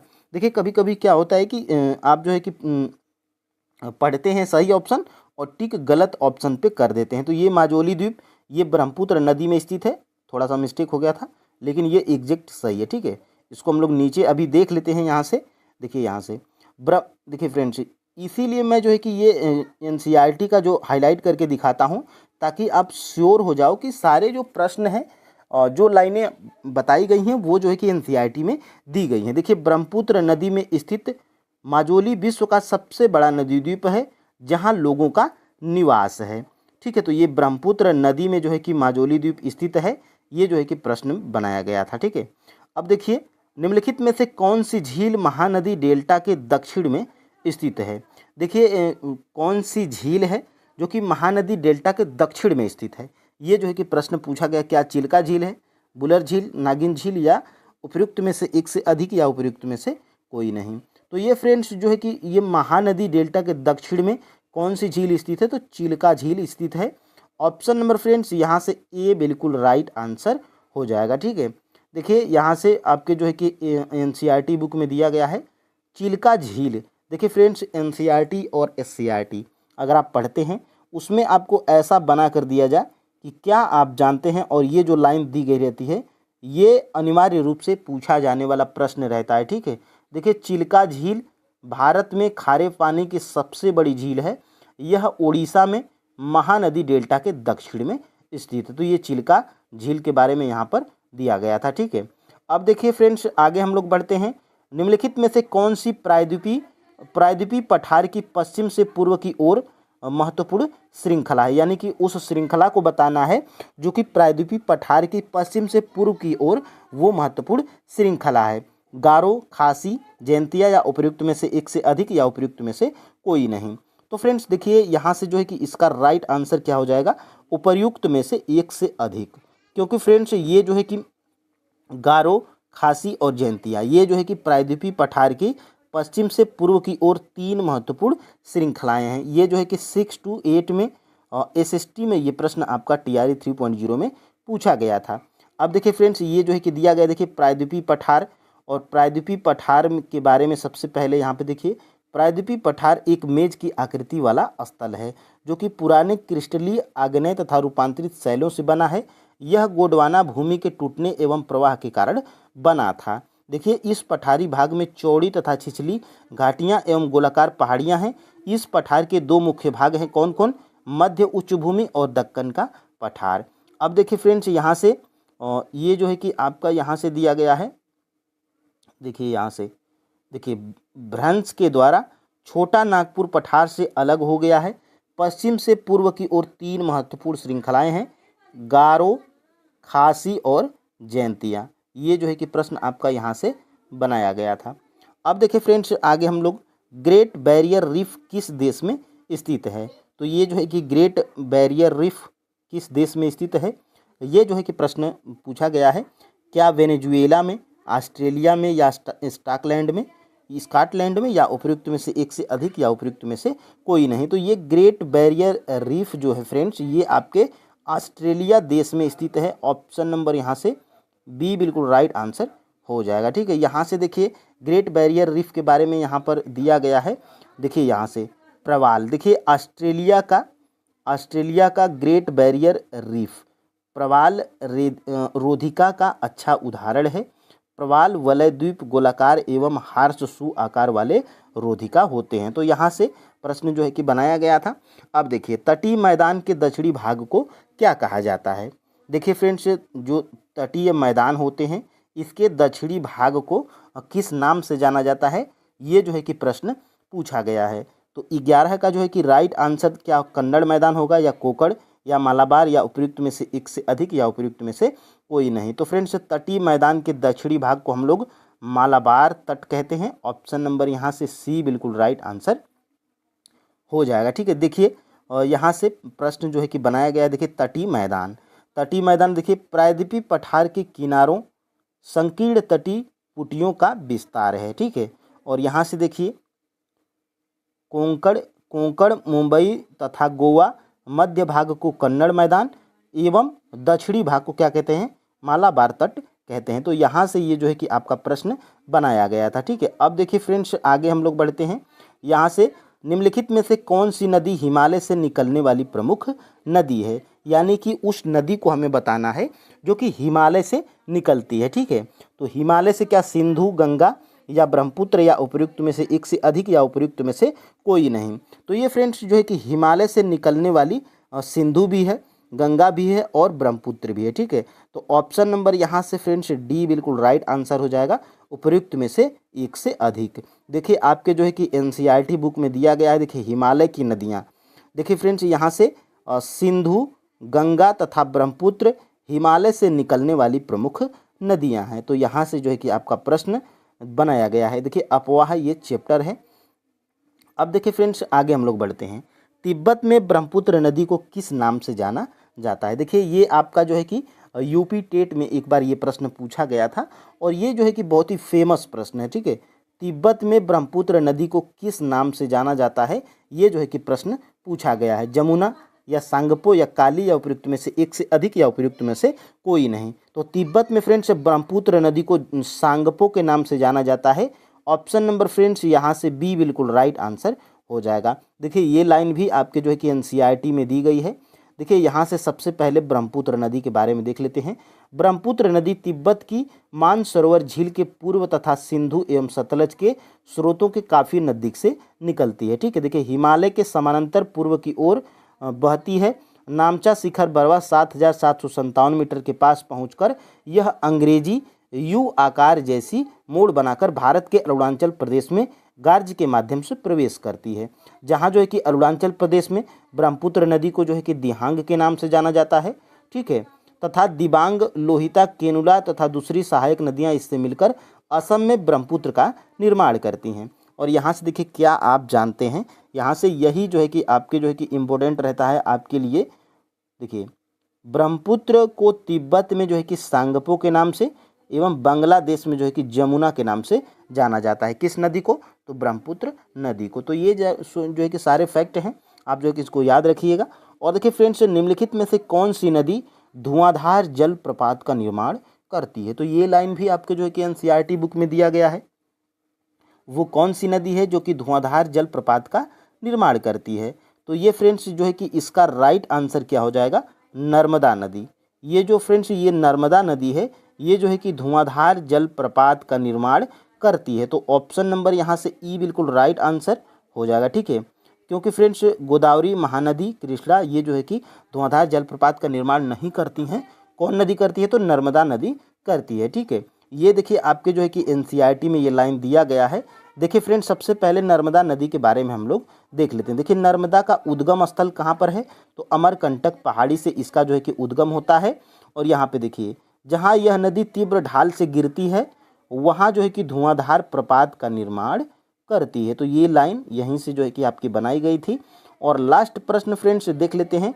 देखिए नर्मदा की सबसे पहले सहायक नदी, नर्मदा की सहायक नदियाँ बहुत छोटी हैं। इनमें से अधिकतर समकोण पर मुख्य धारा से मिलती हैं और नर्मदा द्रोणी मध्य प्रदेश तथा गुजरात के कुछ भागों में विस्तृत है। और देखिए यहाँ से नर्मदा नदी के संरक्षण के लिए मध्य प्रदेश, याद रखिएगा, नर्मदा नदी के संरक्षण के लिए मध्य प्रदेश सरकार द्वारा नमामि देवी नर्मदे नाम की एक योजना प्रारंभ की गई है। तो ये भी प्रश्न आपका जो है कि बन सकता है। और यहाँ से देखिए लास्ट प्रश्न, निम्नलिखित में से कौन सी नदी प्रायद्वीपीय नदी भारत की सबसे बड़ी नदी है। यानी कि ये जो नदियाँ दी गई हैं इनमें से कौन सी प्रायद्वीपीय भारत की सबसे बड़ी नदी है? तो ये जो है कि फ्रेंड्स गोदावरी है। ठीक है, गोदावरी नदी जो है कि प्रायद्वीपीय भारत की सबसे बड़ी नदी है। ऑप्शन नंबर फ्रेंड्स यहाँ से ये बिल्कुल राइट आंसर हो जाएगा। देखिए यहाँ से गोदावरी नदी के बारे में यहाँ पर दिया गया। देखिए गोदावरी सबसे बड़ी प्रायद्वीपीय नदी है। महाराष्ट्र के नासिक जिले में पश्चिम घाट की ढालों से निकलती है। इसकी लंबाई कितनी है? तो 1500 किलोमीटर है। यह बहकर बंगाल की खाड़ी में गिरती है और प्रायद्वीपीय नदियों में इसका अपवाह तंत्र सबसे बड़ा है। इसकी द्रोणी महाराष्ट्र नदी द्रोणी का 50% भाग है। मध्य प्रदेश, उड़ीसा तथा आंध्र प्रदेश में स्थित है। और गोदावरी में अनेक सहायक नदियां मिलती हैं। तो गोदावरी की सहायक नदियां पूछा जाए तो गोदावरी की सहायक नदी कौन है? पूर्णा है, वर्धा है, प्राणहिता है, मांजरा है, वेनगंगा है और पेनगंगा है। ये जो है कि आप याद रखिएगा। और इनमें से अंतिम तीनों सहायक नदियां बहुत बड़ी हैं। बड़े आकार और विस्तार के कारण दक्षिण गंगा के नाम से जाना जाता है। ठीक है, तो ये आप जो है कि निम्नलिखित में से कौन सा अनवीकरणीय ऊर्जा का संसाधन नहीं है? यानी कि आपके जो है कि ऑप्शंस में दिया गया है, उनमें से बताना है कि कौन सा अनवीकरणीय ऊर्जा का संसाधन नहीं है। ठीक है, तो फ्रेंड्स देखिएगा, ये जो है कि कोयला, पेट्रोलियम, प्राकृतिक गैस और उपयुक्त में से एक से अधिक या उपयुक्त में से कोई नहीं। तो फ्रेंड्स ये जो है कि कोयला, पेट्रोलियम और प्राकृतिक गैस, ये फ्रेंड्स तीनों क्या हैं? तो ये आपके जो है कि अनवीकरणीय ऊर्जा के संसाधन है। ठीक है, यानी कि इनमें से अनवीकरणीय ऊर्जा के ये तीनों संसाधन हैं और इसमें नहीं पूछा गया है। यानी कि इनमें से जो है कि उपयुक्त में से कोई नहीं आपका राइट आंसर हो जाएगा। ऑप्शन नंबर फ्रेंड्स यहाँ से ई बिल्कुल राइट आंसर हो जाएगा। और ऐसा ही प्रश्न आपके जो है कि TRE 3.0 PRT में प्रश्न पूछा गया था। यहाँ पर देखिए ये जो है कि आपका दिया गया है। देखिए अनवीकरणीय संसाधन, देखिए अनवीकरणीय संसाधन क्या होते हैं, इनके बारे में देख लीजिए। वे संसाधन हैं जिनका भंडार सीमित है। भंडार के एक बार समाप्त होने के बाद उनके नवीकृत अथवा पुनः पूरित होने में हजारों वर्ष लग जाते हैं और यह अवधि मानव जीवन की अवधि से बहुत अधिक है। ठीक है, तो यहाँ से देखिए, और अनवीकरणीय ऊर्जा के जो है कि संसाधन के देखिए उदाहरण क्या हैं? तो देखिए यहाँ से कोयला, पेट्रोलियम और प्राकृतिक गैस, ये तीनों क्या हैं? अनवीकरणीय ऊर्जा के संसाधन हैं। और यही जो है कि यहीं से प्रश्न जो है कि बनाया गया था। ठीक है, अब देखिए फ्रेंड्स आगे हम लोग बढ़ते हैं। यहाँ से देखिएगा 2 नंबर का प्रश्न हमारा क्या है। देखिए फ्रेंड्स, जो चीज़ें आपकी NCERT और SCERT बुक में दी गई हैं, हम लोग उन्हीं चीज़ों को प्रैक्टिस करते हैं और उन्हीं चीज़ों को हम लोग इस बार पढ़ रहे हैं। ठीक है, देखिए आप जो है कि बिलीव करिए फ्रेंड्स, TRE 1, TRE 2 और TRE 3 में सारे प्रश्न आपके NCERT और SCERT से पूछे गए हैं। तो TRE 4.0 में भी आप श्योर रहिए, आपको यहाँ से प्रश्न देखने को मिलेंगे। यहाँ से देखिए 2 नंबर का प्रश्न क्या है? निम्नलिखित में से कौन सा सुनहरा रेशा के रूप में जाना जाता है? यानी कि सुनहरा रेशा हम लोग किसे कहते हैं, या वो कौन सा कपास, पटसन और मक्का में जो है कि कौन सा जिसको हम लोग सुनहरा रेशा के रूप में जानते हैं? तो फ्रेंड्स देखिए, पटसन को हम लोग क्या सुनहरा रेशा के रूप में जानते हैं। ऑप्शन नंबर फ्रेंड्स यहाँ से बी बिल्कुल राइट आंसर हो जाएगा। यहाँ से देखिए पटसन के बारे में यहाँ पर दिया गया है। देखिए इसको सुनहरा रेशा के रूप में जाना जाता है। यह जलोढ़ मृदा में अच्छे ढंग से विकसित होता है। और यहाँ से देखिए, इसे उच्च तापमान, भारी वर्षा, आर्द्र जलवायु की आवश्यकता होती है। यह फसल उष्णकटिबंधीय क्षेत्रों में उगाई जाती है। किसकी? पटसन की। भारत और बांग्लादेश पटसन के अग्रणी उत्पादक देश हैं। तो ये फ्रेंड्स आपको जानकारी होना चाहिए। ठीक है, अब देखिए फ्रेंड्स आगे हम लोग बढ़ते हैं। यहाँ से देखिए, कॉफ़ी का अग्रणी उत्पादक देश कौन सा है? तो फ्रेंड्स कॉफ़ी का जो है कि अग्रणी उत्पादक देश कौन सा है? भारत, ब्राज़ील, रूस या उपयुक्त में से एक से अधिक या उपयुक्त में से कोई नहीं। तो फ्रेंड्स देखिएगा, कॉफ़ी का अग्रणी उत्पादक देश हमारा जो है कि ब्राज़ील है।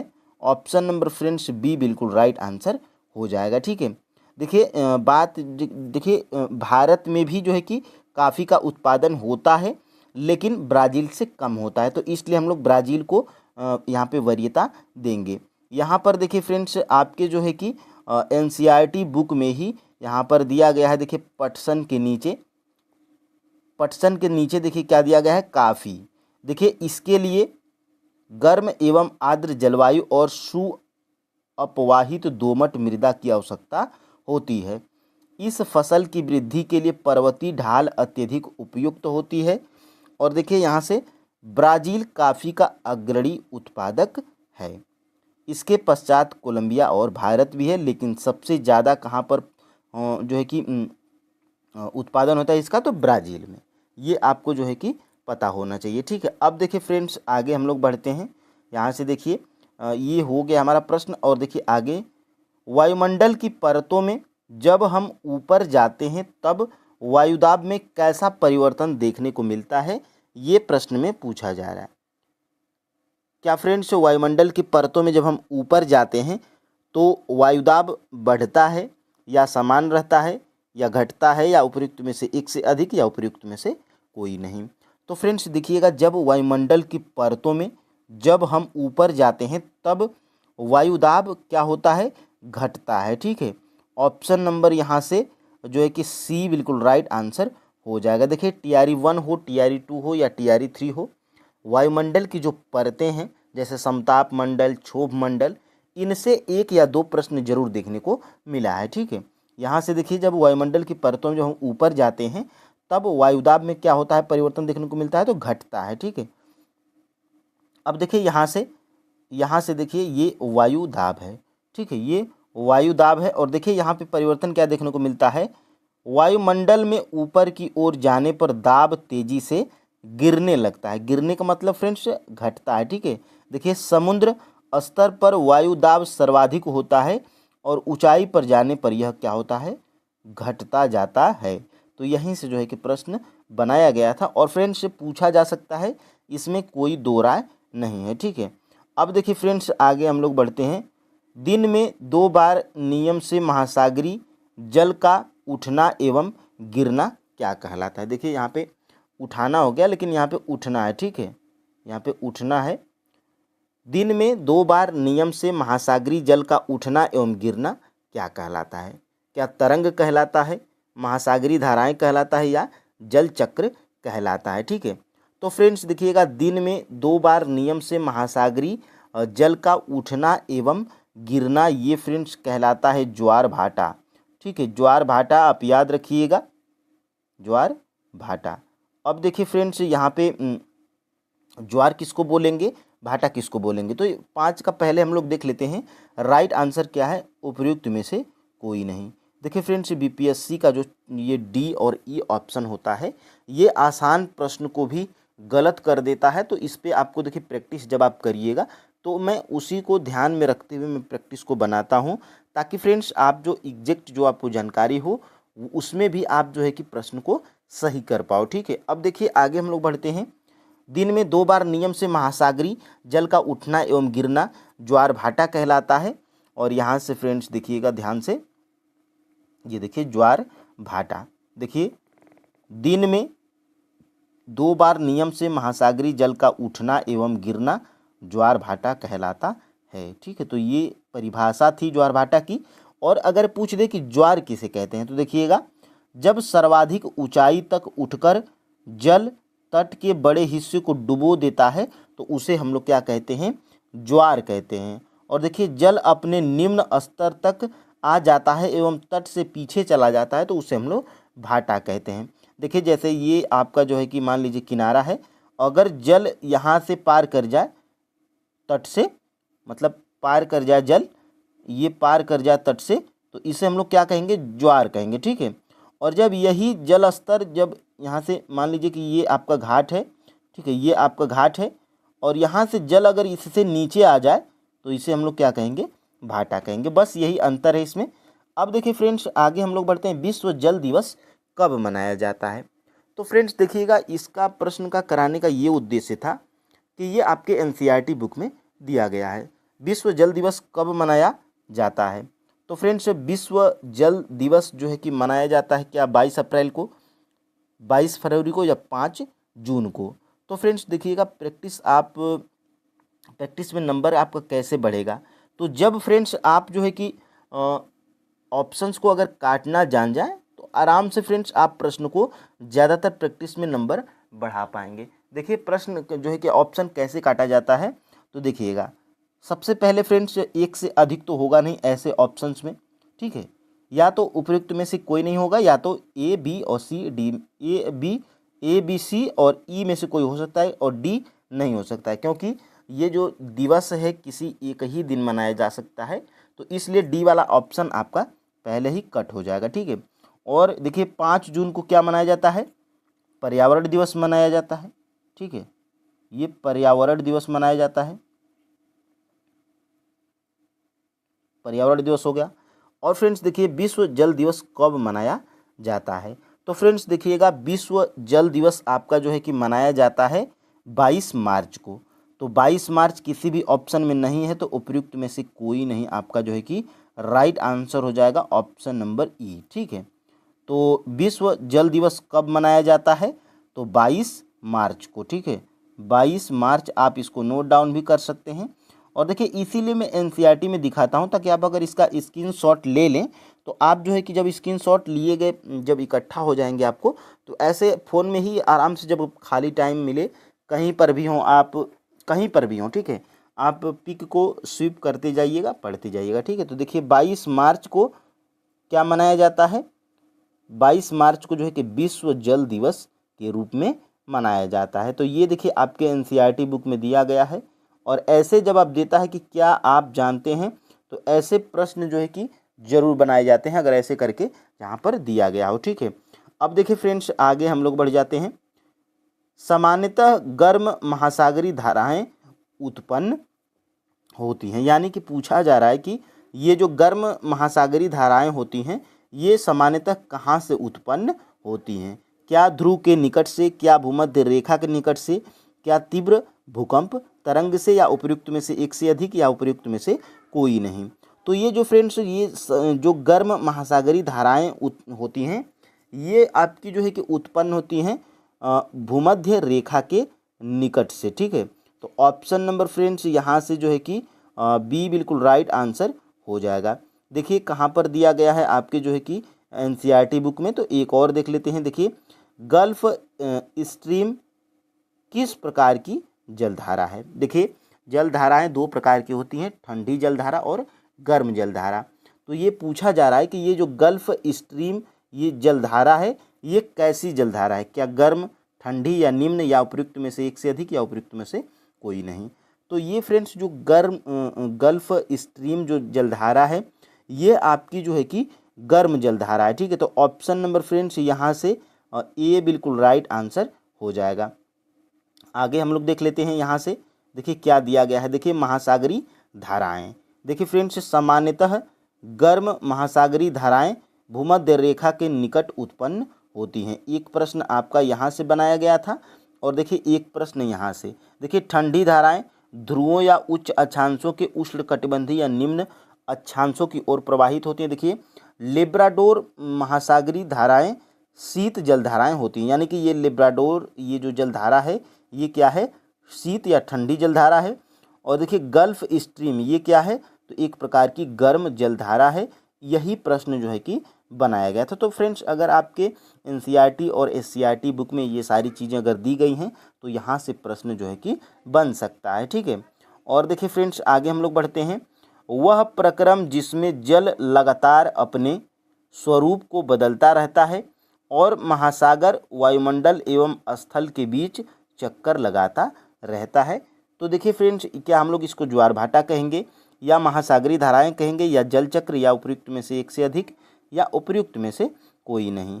तो ये फ्रेंड्स देखिए ये प्रक्रम जिसमें लगातार अपने जल जो है कि अपने लगातार स्वरूप को बदलता रहता है, महासागर वायुमंडल स्थल के रूप के बीच चक्कर लगाता है, तो इसको हम लोग जल चक्र कहते हैं, ठीक है। तो ऑप्शन नंबर यहाँ से सी बिल्कुल राइट आंसर हो जाएगा, ठीक है। अब हम लोग आगे बढ़ते हैं। देखिए इसको हम लोग देख लेते हैं। देखिए ये आपकी जो है कि क्लास जो है कि ये आपकी क्लास सेवेंथ की जो एनसीईआरटी है ज्योग्राफी की, इसमें 5वां चैप्टर आपका जल है, ठीक है। और इसी जो है कि जल में दिया गया है, देखिए जैसे ही चैप्टर स्टार्ट होता है यहाँ से देखिए जल चक्र की परिभाषा, जिस प्रक्रम में जल लगातार अपने स्वरूप को बदलता रहता है और महासागरों, वायुमंडल एवं धरती के बीच चक्कर लगाता रहता है, उसको क्या कहते हैं, तो जल चक्र हम लोग कहते हैं। तो यहाँ से ये प्रश्न आपका बनाया गया था। अब देखिए फ्रेंड्स, आगे हम लोग बढ़ेंगे। स्वच्छ भारत मिशन का शुभारंभ कब किया गया था, यानी कि ये स्वच्छ भारत मिशन का शुभारंभ कब किया गया था, ये जो है कि प्रश्न में पूछा जा रहा है। तो स्वच्छ भारत मिशन का शुभारंभ फ्रेंड्स 2 अक्टूबर 2014 को जो है कि शुभारंभ प्रधानमंत्री नरेंद्र मोदी के द्वारा किया गया था। अब इस प्रश्न का हमारा जो है कि कराने का ये मतलब है कि ये आपके जो है कि एनसीईआरटी बुक में दिया गया है।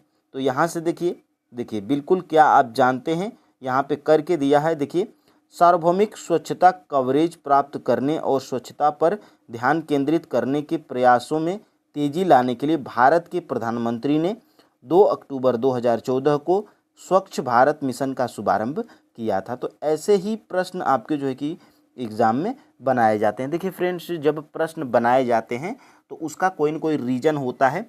बिहार एससीईआरटी में दिया रहता है, एनसीईआरटी बुक में दिया रहता है।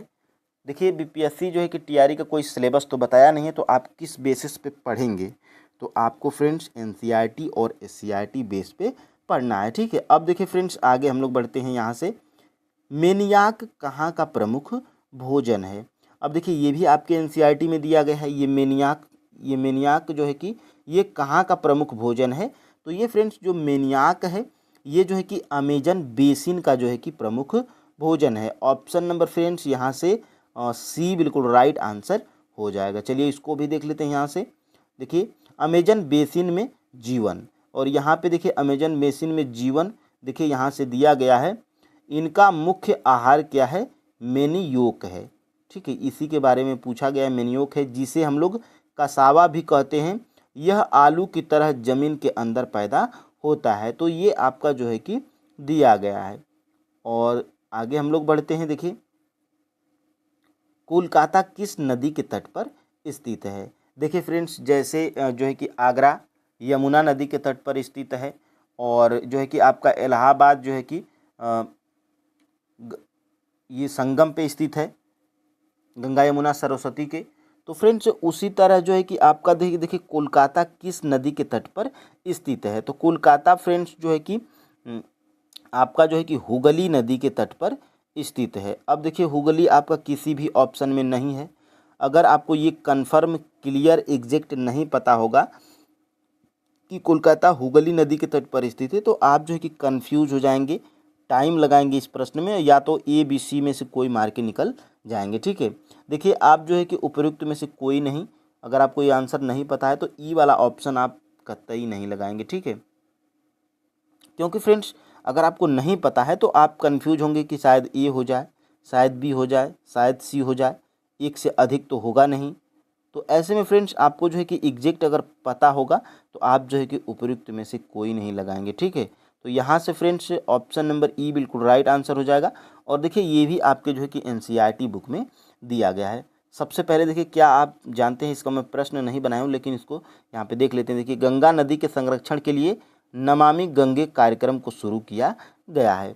तो प्रश्न बन सकता है कि नमामि गंगे जो है कि कार्यक्रम को किस लिए शुरू किया गया है, तो गंगा नदी के संरक्षण के लिए। देखिए कोलकाता हुगली नदी पर स्थित एक महत्वपूर्ण पत्तन है।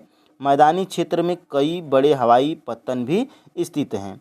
अब देखिए यहाँ से आगरा में यमुना के किनारे ताजमहल, इलाहाबाद में गंगा एवं यमुना नदी का संगम। तो ये फ्रेंड्स यहाँ से जो है कि प्रश्न बन सकता है, ठीक है। और आगे हम लोग देख लेते हैं, निम्नलिखित में से कौन सा देश अमेजन नदी बेसिन का एक हिस्सा है।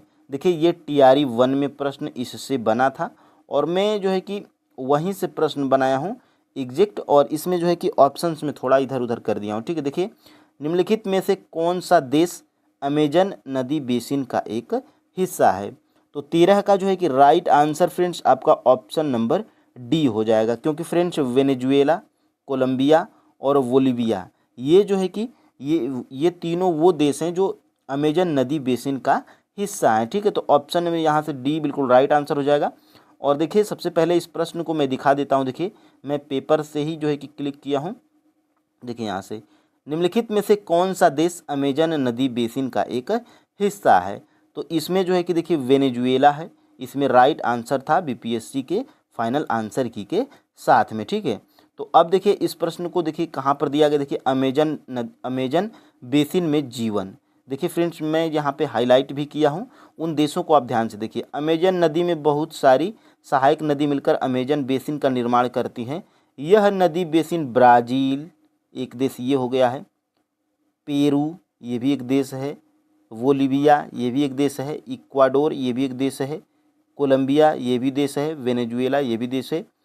तो ये आपको जो है कि देश याद रखना है। ठीक है, तो अमेजन नदी बेसिन का ये हिस्सा है। ठीक है, तो ये प्रश्न आपका यहाँ से बनाया गया था। अब देखिए फ्रेंड्स देवदार एवं फर किसके प्रकार हैं? यानी कि ये देवदार और एवं फर ये वृक्ष हैं, तो ये किस प्रकार के वृक्ष के प्रकार हैं, ये जो है कि प्रश्न में पूछा जा रहा है। तो फ्रेंड्स ये जो है कि देवदार एवं फर ये जो है कि क्या पर्णपाती वृक्ष के प्रकार हैं, या शंकुधारी वृक्ष के जो है कि प्रकार हैं, या झाड़ी वृक्ष के प्रकार हैं, या उपयुक्त में से एक से अधिक, या उपयुक्त में से कोई नहीं? तो ये देवदार एवं फर ये फ्रेंड्स आपके जो है कि शंकुधारी वृक्ष के प्रकार हैं। ठीक है, ऑप्शन नंबर फ्रेंड्स यहाँ से जो है कि आपका बी बिल्कुल राइट आंसर हो जाएगा। ठीक है, अब देखिए लास्ट प्रश्न देख लेते हैं, और यहाँ से सबसे पहले इसको हम लोग देखते हैं। ठीक है, यहाँ से देखिए गंगा ब्रह्मपुत्र के मैदानों में सागवान, साखू एवं पीपल के साथ उष्णकटिबंधीय पर्णपाती पेड़ भी पाए जाते हैं। ब्रह्मपुत्र के मैदानी क्षेत्रों में घने बांस के झुरमुट पाए जाते हैं, और डेल्टा क्षेत्र में मैंग्रोव वन से घिरा है ये डेल्टा क्षेत्र। और उत्तराखंड, सिक्किम एवं अरुणाचल प्रदेश की ठंडी जलवायु एवं तीव्र ढाल वाले भागों में चीड़, देवदार एवं फर। यहाँ से देखिए मैं जो है कि एग्जैक्ट यहाँ से प्रश्न जो है कि बनाया गया था। अब देखिए फ्रेंड्स आगे हम लोग बढ़ते हैं। देखिए टूकन क्या है? तो ये भी जो है कि आपके एनसीईआरटी में दिया गया है। ये टूकन क्या है? तो टूकन जो है कि क्या पशु है, या टूकन एक प्रकार की फसल है, या टूकन एक प्रकार की कृषि है, या उपयुक्त में से एक से अधिक, या उपयुक्त में से कोई नहीं? तो फ्रेंड्स ये जो टूकन है ये एक प्रकार का पक्षी है। ठीक है, आपके जो है कि एनसीईआरटी में इसका जिक्र किया गया है। तो इसमें से फ्रेंड्स आपका जो है कि राइट आंसर क्या हो जाएगा? उपयुक्त में से कोई नहीं आपका जो है कि राइट आंसर हो जाएगा। देखिए ये आपका जो है कि वर्षा वन, और इसमें देखिए टूकन नाम का, यहाँ पे देखिए ये टूकन नाम का जो पक्षी है इसका इतना बड़ा चोंच है, और इसका जिक्र अगर एनसीईआरटी में फ्रेंड्स किया गया है तो कोई दो राय नहीं है, प्रश्न जो है कि बन सकता है। ठीक है, तो ये टूकन एक पर हमारा क्या है? निम्नलिखित में से कौन सा शब्द मल्चिंग शब्द की व्याख्या करता है? तो फ्रेंड्स ये मल्चिंग जो है कि शब्द किस चीज़ की व्याख्या करता है, ये जो है कि प्रश्न में पूछा जा रहा है। देखिए ऑप्शन क्या है? फसलों के बीच खाली जमीन को प्रवाल जैसे जैविक पदार्थों की परत से ढकना, खाली ढालों पर बनी वेदिकाओं में फसल लगाना। ऑप्शन नंबर सी है कंटूर को पत्थरों, घास आदि से ढकना। उपयुक्त में से एक से अधिक, या उपयुक्त में से कोई नहीं? देखिए फ्रेंड्स हम लोग फालतू चीज़ों की प्रैक्टिस नहीं कर रहे हैं। जो चीज़ें आपके एनसीईआरटी और एससीईआरटी बुक में दी गई हैं हम लोग फ्रेंड्स उन्हीं चीज़ों की प्रैक्टिस करते हैं। देखिएगा यहाँ से डायरेक्टली प्रश्न आपके एग्जाम में देखने को मिलेंगे। देखिए फ्रेंड्स इसका जो है कि राइट आंसर क्या है? ऑप्शन नंबर ए है, फसलों के बीच खाली जमीन को प्रवाल जैसे जैविक पदार्थ की परत से ढकना। इसका जो है कि राइट आंसर है ऑप्शन नंबर ए। देखिए ये जो है कि प्रश्न कहाँ पर दिया गया है? तो फ्रेंड्स जब आप जाएंगे क्लास 7th की एनसीईआरटी बुक में, तो यहाँ पर देखिए फ्रेंड्स यहाँ से ये आप जो है कि देखिए मल्च बनना, यही है फ्रेंड्स मल्चिंग। ठीक है, मृदा का निम्नीकरण और संरक्षण के उपाय में ये जो है कि मल्च बनाना, तो यही है मल्चिंग। देखिए इसमें होता क्या है?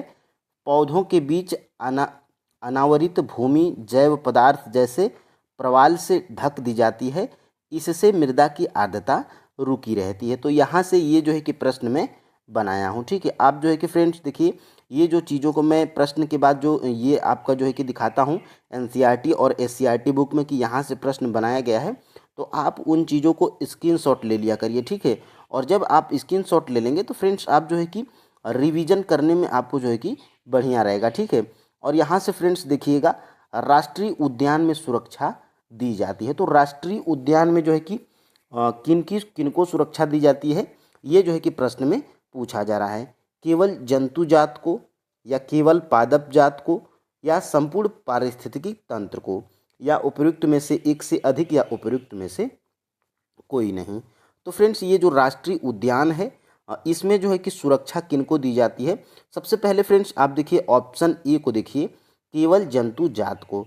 तो फ्रेंड्स केवल आपको सीटेट का एग्ज़ाम आपने दिया होगा, तो केवल शब्द हमेशा जो है कि नकारात्मक होता है। ठीक है, तो केवल जो है कि ये आपका ऑप्शन गलत है, ये भी आपका जो है कि गलत है। देखिए राष्ट्रीय उद्यान में संपूर्ण पारिस्थितिकी तंत्र को जो है कि सुरक्षा दी जाती है। तो ऑप्शन नंबर फ्रेंड्स यहाँ से जो है कि सी बिल्कुल राइट आंसर हो जाएगा, ऑप्शन नंबर सी। ठीक है, तो देखिए फ्रेंड्स ये जो है कि प्रश्न कहाँ से बनाया गया है, तो ये देखिए फ्रेंड्स, अगर आप जो है कि एनसीईआरटी बुक में देखिएगा, देखिए हम लोग प्रैक्टिस कहाँ से कर रहे हैं, तो 6 से लेकर 10 तक की एनसीईआरटी और एससीईआरटी बुक की हम लोग प्रैक्टिस कर रहे हैं। ठीक है, तो देखिए ये राष्ट्रीय उद्यान के बारे में आपके एनसीईआरटी में दिया गया है। देखिए वर्तमान और भविष्य की पीढ़ी के लिए एक या एक से अधिक परितंत्रों की पारिस्थितिकी एकता की रक्षा के लिए नामित किया गया प्राकृतिक क्षेत्र। तो यहाँ से जो है कि ये प्रश्न आपका बनाया गया था। ठीक है, और फ्रेंड्स आप जो है कि टीआरई 1, टीआरई 2 और टीआरई 3 के उस एनालिसिस को आप नहीं देखे हैं, ज्योग्राफी हो या साइंस हो या हिस्ट्री हो, तो उनको आप जो है कि हमारे इसी चैनल पे जाके देख लीजिएगा। मैं टीआरई 1 के, टीआरई 2 के और टीआरई 3 के पीआरटी के प्रश्नों को, 6 to 8 के प्रश्नों को प्रूफ के साथ में दिखाया हूँ कि ये प्रश्न आपका इस जो है कि इस क्लास के एनसीईआरटी या एससीईआरटी बुक से पूछा गया है। ठीक है, तो वो देख लेंगे तो आपको जो है कि और भी आसान हो जाएगा कि हमें जो है कि कहाँ से पढ़ना है। ठीक है, देखिए 3 नंबर का प्रश्न क्या है, बिहार के किस जिले में रेशमी वस्त्र का उत्पादन सर्वाधिक होता है। तो ये जो है कि देखिए बिहार के किस जिले में रेशमी वस्त्र का उत्पादन सर्वाधिक होता है। देखिए फ्रेंड्स एक बात और मैं बता दूं, अगर आप सिर्फ केवल एनसीईआरटी बुक को पढ़ेंगे तो आप जो है कि एनसीईआरटी में आपको बिहार स्पेशल के जो 5 या 6, 7 या 10 प्रश्न पूछ लिए जाते हैं, तो वो आप जो है कि उसको मिस कर जाएंगे। ठीक है, इसीलिए फ्रेंड्स हम लोग एससीईआरटी और एनसीईआरटी दोनों आधारित हम लोग प्रैक्टिस सेट कर रहे हैं।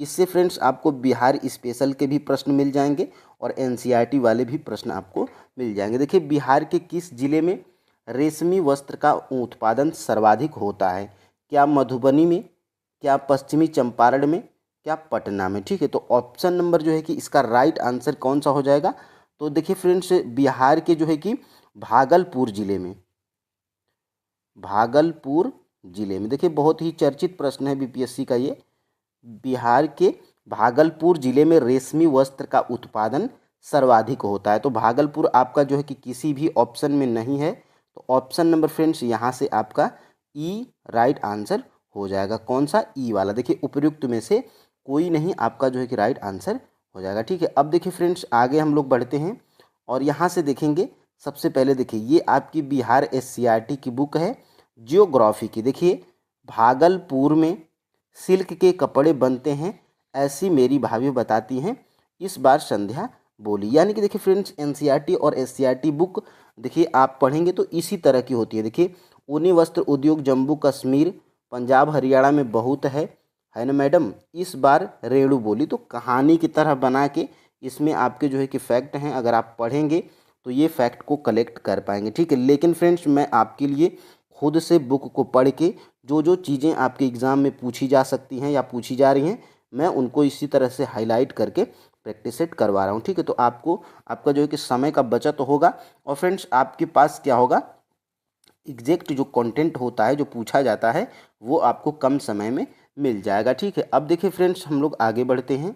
यहाँ से देखिए प्रश्न संख्या 4, देखिए टिहरी परियोजना किस नदी पर स्थित है। तो टिहरी परियोजना किस नदी पर स्थित है, ये प्रश्न पूछा जा रहा है। क्या कोसी नदी पर टिहरी परियोजना स्थित है, या भागीरथी नदी पर, या सोन नदी पर, या उपर्युक्त में से एक से अधिक, या उपर्युक्त में से कोई नहीं। तो फ्रेंड्स ये जो टिहरी परियोजना है ये आपका भागीरथी नदी पर स्थित है। ऑप्शन नंबर फ्रेंड्स यहाँ से जो है कि बी बिल्कुल राइट आंसर हो जाएगा।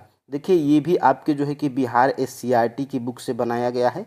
देखिए मैं हमेशा बताता हूँ NCERT हो या SCERT, जो ब्रैकेट में करके क्या आप जानते हैं ये करके देता है तो वो आपका जो है कि इम्पोर्टेंट पॉइंट्स होते हैं। ठीक है, देखिए भागीरथी नदी पर स्थित टिहरी परियोजना विश्व की 5वीं और एशिया की सबसे बड़ी नदी परियोजना है। तो ये आपके लिए इम्पोर्टेंट हो जाता है और यहीं से जो है कि मैं प्रश्न को बनाया था। देखिए क्या आप जानते हैं, यहाँ करके एक और दिया गया है, भारत की सर्वाधिक प्रदूषित नदियों में से साबरमती, माही, यमुना प्रमुख हैं। तो ये भी आपको जो है कि जानकारी होना चाहिए। ठीक है, अब देखिए आगे हम लोग बढ़ेंगे अगले प्रश्न की तरफ। देखिए 5 नंबर का प्रश्न हमारा क्या है, प्रमुख दिशाएं कितनी होती हैं। देखिए फ्रेंड्स ये आपको प्रश्न आसान लग रहा होगा कि 4 जो है कि दिशाएं प्रमुख होती हैं। ठीक है, लेकिन टोटल 10 दिशाएं भी होती हैं। ये आपके जो है कि NCERT और SCERT में दिया गया है। ठीक है, देखिए ये आपका जो है कि उत्तर हो जाता है, ये आपका दक्षिण, इधर आपका पूर्व हो जाता है, इधर आपका पश्चिम हो जाता है। तो ये 4 मुख्य हैं, लेकिन फ्रेंड्स इनकी बीच की भी ये रेखाओं को जो है कि इनके बीच की भी दिशाओं को इनमें काउंट किया जाता है। तो प्रमुख दिशाएं कितनी होती हैं, 4 होती हैं। ठीक है, तो यहाँ से ऑप्शन नंबर फ्रेंड्स ये बिल्कुल राइट आंसर आपका हो जाएगा। लेकिन इस दिशा के संबंधित आपके जो है कि SCERT बुक में क्या दिया गया है यहाँ पर आपको जो है कि दिखाई दे रहा होगा। देखिए फ्रेंड्स ये देखिए पूरब, पश्चिम, उत्तर और दक्षिण, ये 4 प्रमुख दिशाएं हैं। तो ये आपका प्रश्न का आंसर है। और देखिए फ्रेंड्स यहाँ से देखिए इसके अलावा उत्तर तथा पूरब के बीच, उत्तर तथा पूरब के बीच जो है कि उत्तर पूर्व हो जाता है, पूरब तथा दक्षिण के बीच दक्षिण पूर्व हो जाता है, दक्षिण तथा पश्चिम के बीच में क्या हो जाता है, दक्षिण पश्चिम, और पश्चिम तथा उत्तर के बीच क्या हो जाता है, उत्तर पश्चिम। और जबकि किसी स्थान पर खड़े होते हैं तो आपके सिर के ऊपर, ठीक है, आपके सिर के ऊपर की एक दिशा जिसे जेनिथ, आकाश, और पैर के नीचे की जो है कि दिशा को क्या कहते हैं, नादिर या पाताल कहते हैं। ठीक है, इस तरह कुल 10 दिशाएं हो सकती हैं। तो 4 अगर आपके ऑप्शन में न हो तो 10 अगर ऑप्शन में हो तो आप 10 ट्रिक करेंगे। ठीक है, तो ये हमारा कहने का इस प्रश्न का ये मतलब था, समझाने का भी ये मतलब था। और देखिए फ्रेंड्स ये जो है कि दिशाएं आपको रीजनिंग में भी काम आएंगे। ठीक है, देखिए रीजनिंग में अगर ये दिशा अगर आपको नहीं पता रहेगा तो रीजनिंग के जो है कि जो दिशा से रिलेटेड जो प्रश्न पूछे जाते हैं आप उनको नहीं लगा पाएंगे। ठीक है, तो देखिए ऊपर क्या होता है, उत्तर होता है, नीचे दक्षिण होता है, इधर पूरब होता है, इधर पश्चिम होता है, और बीच में देखिए उत्तर पूर्व हो जाएगा, और इधर क्या हो जाता है बीच में दक्षिण पूर्व, इधर दक्षिण पश्चिम हो जाता है, और इधर उत्तर पश्चिम हो जाता है। ठीक है, तो ये दिशा से रिलेटेड आपको जो है कि फैक्ट पता होने चाहिए। ठीक है, अब देखिए फ्रेंड्स अब हम लोग आगे बढ़ते हैं। यहाँ से हम लोग बढ़ेंगे देखिए 6 नंबर के प्रश्न की तरफ। ठीक है, देखिए 6 नंबर का प्रश्न हमारा क्या कह रहा है। देखिए संजय गांधी जैविक उद्यान किस नगर में स्थित है। तो क्या राजगीर में, बोधगया में, या पटना में, या उपर्युक्त में से एक से अधिक, या उपर्युक्त में से कोई नहीं। ठीक है, तो ये जो संजय गांधी जैविक जो है कि उद्यान है ये जो है कि आपके फ्रेंड्स पटना जो है कि नगर में स्थित है, बिहार के पटना जिले में स्थित है। ऑप्शन नंबर यहाँ से सी बिल्कुल राइट आंसर हो जाएगा। देखिए फ्रेंड्स BPSC कभी कभी बिहार स्पेशल के एक भी प्रश्न नहीं पूछता है, कभी कभी 10 प्रश्न पूछ देता है, कभी कभी 1-2 प्रश्न पूछता है। तो आपको जो है कि बिल्कुल जो है कि यहाँ पे अलर्ट रहना है। ठीक है, NCERT SCERT दोनों पढ़ के जाइए, और जहाँ से जो है कि प्रश्न आए तो जो है कि पेपर में फोड़ के आना है। ठीक है, इस बार यहाँ पर फ्रेंड्स देखिए संजय गांधी जैविक उद्यान कहाँ पर है, पटना में है। ठीक है, देखिए लगभग 980 एकड़ क्षेत्र में विकसित है, और यह बिहार का इकलौता राष्ट्रीय उद्यान है। तो ये जो है कि आपको फ्रेंड्स याद होना चाहिए, पता होना चाहिए। ठीक है, देखिए कांवर झील प्रवासी पक्षियों का प्रमुख पड़ाव है। यहाँ से इसके कांवर झील के बारे में भी हम लोग अभी देखेंगे। और देखिए यहाँ से इनमें पटना संजय गांधी जैविक उद्यान, तो संजय जो है कि संजय गांधी जैविक उद्यान ये कहाँ पर है, तो पटना नगर में है, ये बस आपको पता रहना चाहिए। ठीक है, अब देखिए फ्रेंड्स आगे हम लोग बढ़ते हैं। बिहार के किस जिले में कांवर झील स्थित है, यानी कि ये कांवर झील बिहार के किस जिले में स्थित है, ये जो है कि प्रश्न में पूछा जा रहा है। ठीक है, दरभंगा में या बेगूसराय में या भागलपुर में या उपयुक्त में से एक से अधिक। तो ये जो कांवर झील है फ्रेंड्स आपके जो है कि बिहार के बेगूसराय जिले में स्थित है।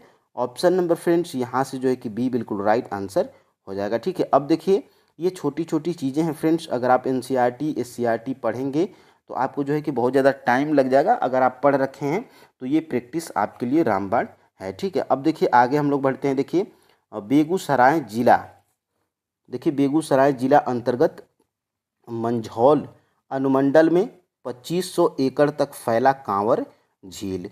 तो ये जो है कि कांवर झील कहाँ पर है, तो बेगूसराय और ज़िले में है, ये जो है कि आपको याद रहना चाहिए। और देखिए दरभंगा ज़िले में क्या है, कुशेश्वर स्थान है। ठीक है, कुशेश्वर स्थान वन्य जीवों के संरक्षण के लिए प्रसिद्ध है। तो प्रश्न बन सकता है कि कुशेश्वर स्थान बिहार के जो है कि किस जिले में स्थित है जहाँ पर वन्य जीवों के संरक्षण के लिए प्रसिद्ध है कुशेश्वर स्थान। तो ये आपकी जो है कि बिहार के दरभंगा जिले में स्थित है, ये आपको जो है कि पता होना चाहिए। ठीक है, अब देखिए आगे हम लोग देखते हैं सिलिकॉन सिटी किस नगर को कहा जाता है। देखिए फ्रेंड्स कोई भी प्रश्न ऐसे नहीं बनाया गया है, ये सभी चीज़ें आपके एनसीईआरटी और एससीईआरटी बुक में दी गई हैं, उन्हीं चीज़ों की हम लोग प्रैक्टिस करते हैं।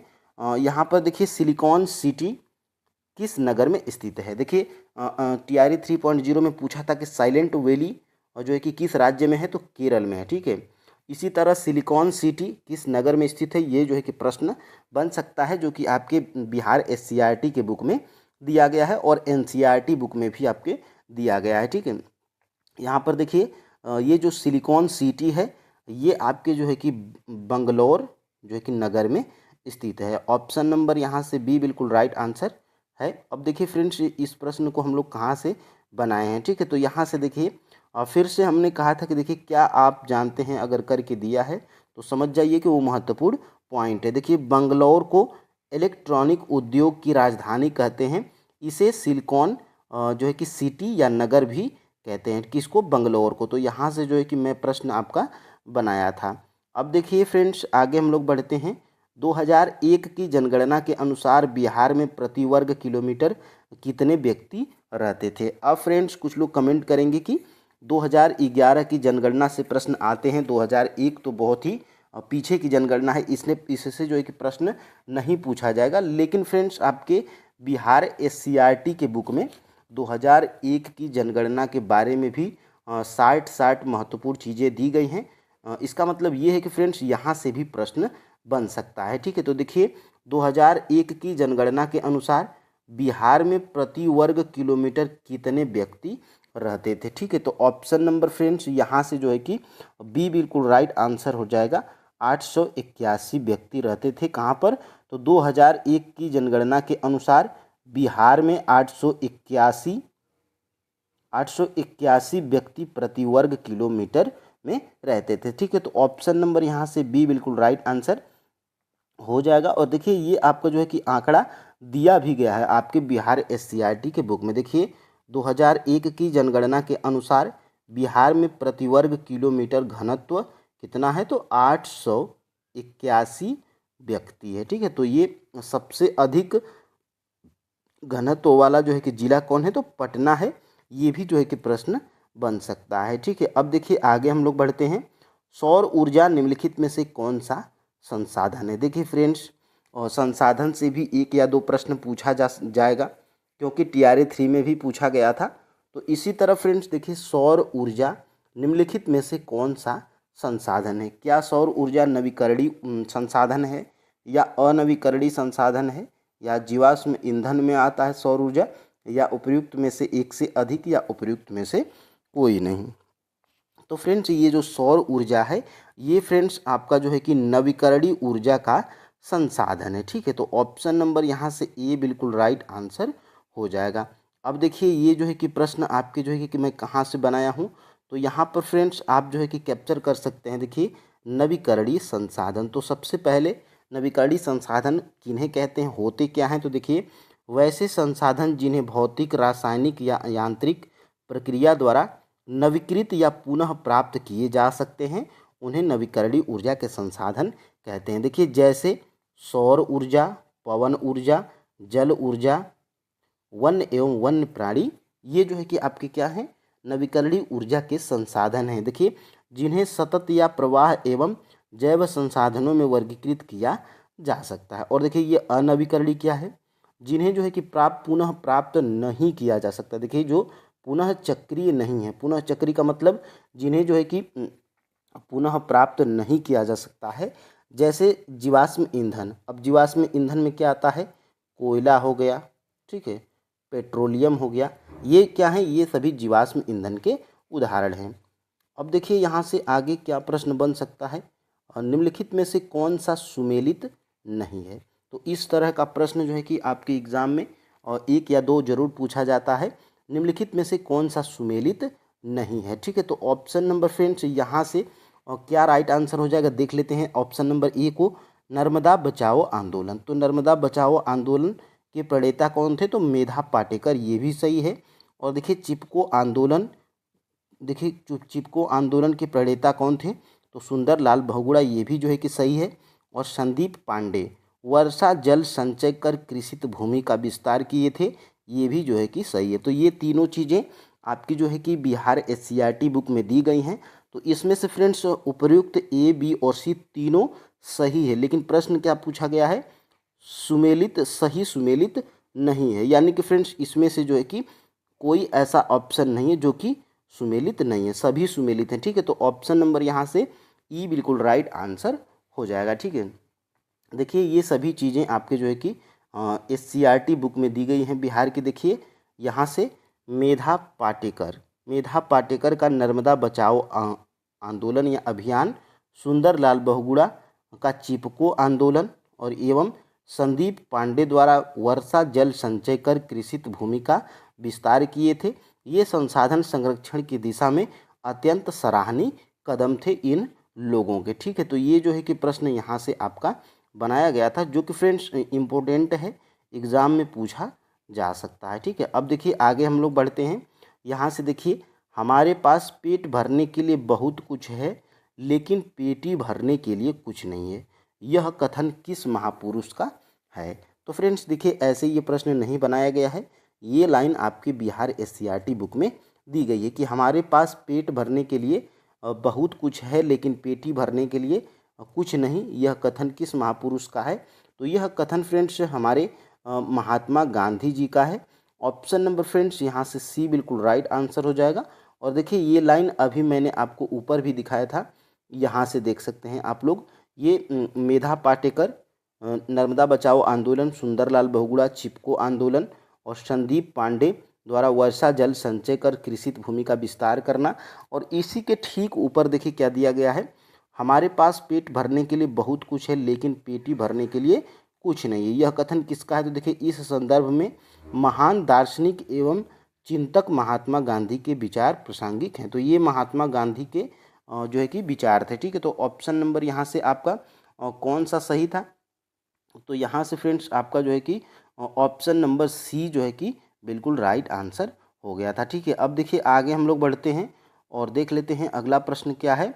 निम्न राष्ट्रीय उद्यानों में से कौन सा एक सही सुमेलित नहीं है? ठीक है, तो इस तरह का भी एक प्रश्न आपके एग्जाम में पूछा गया था और पूछा भी जाएगा। ठीक है, देखिए निम्न राष्ट्रीय उद्यानों में से कौन सा जो है कि सुमेलित नहीं है? ठीक है, तो ये पेरियार राष्ट्रीय उद्यान, तो ये केरल में है, ये तो बिल्कुल सही सुमेलित है।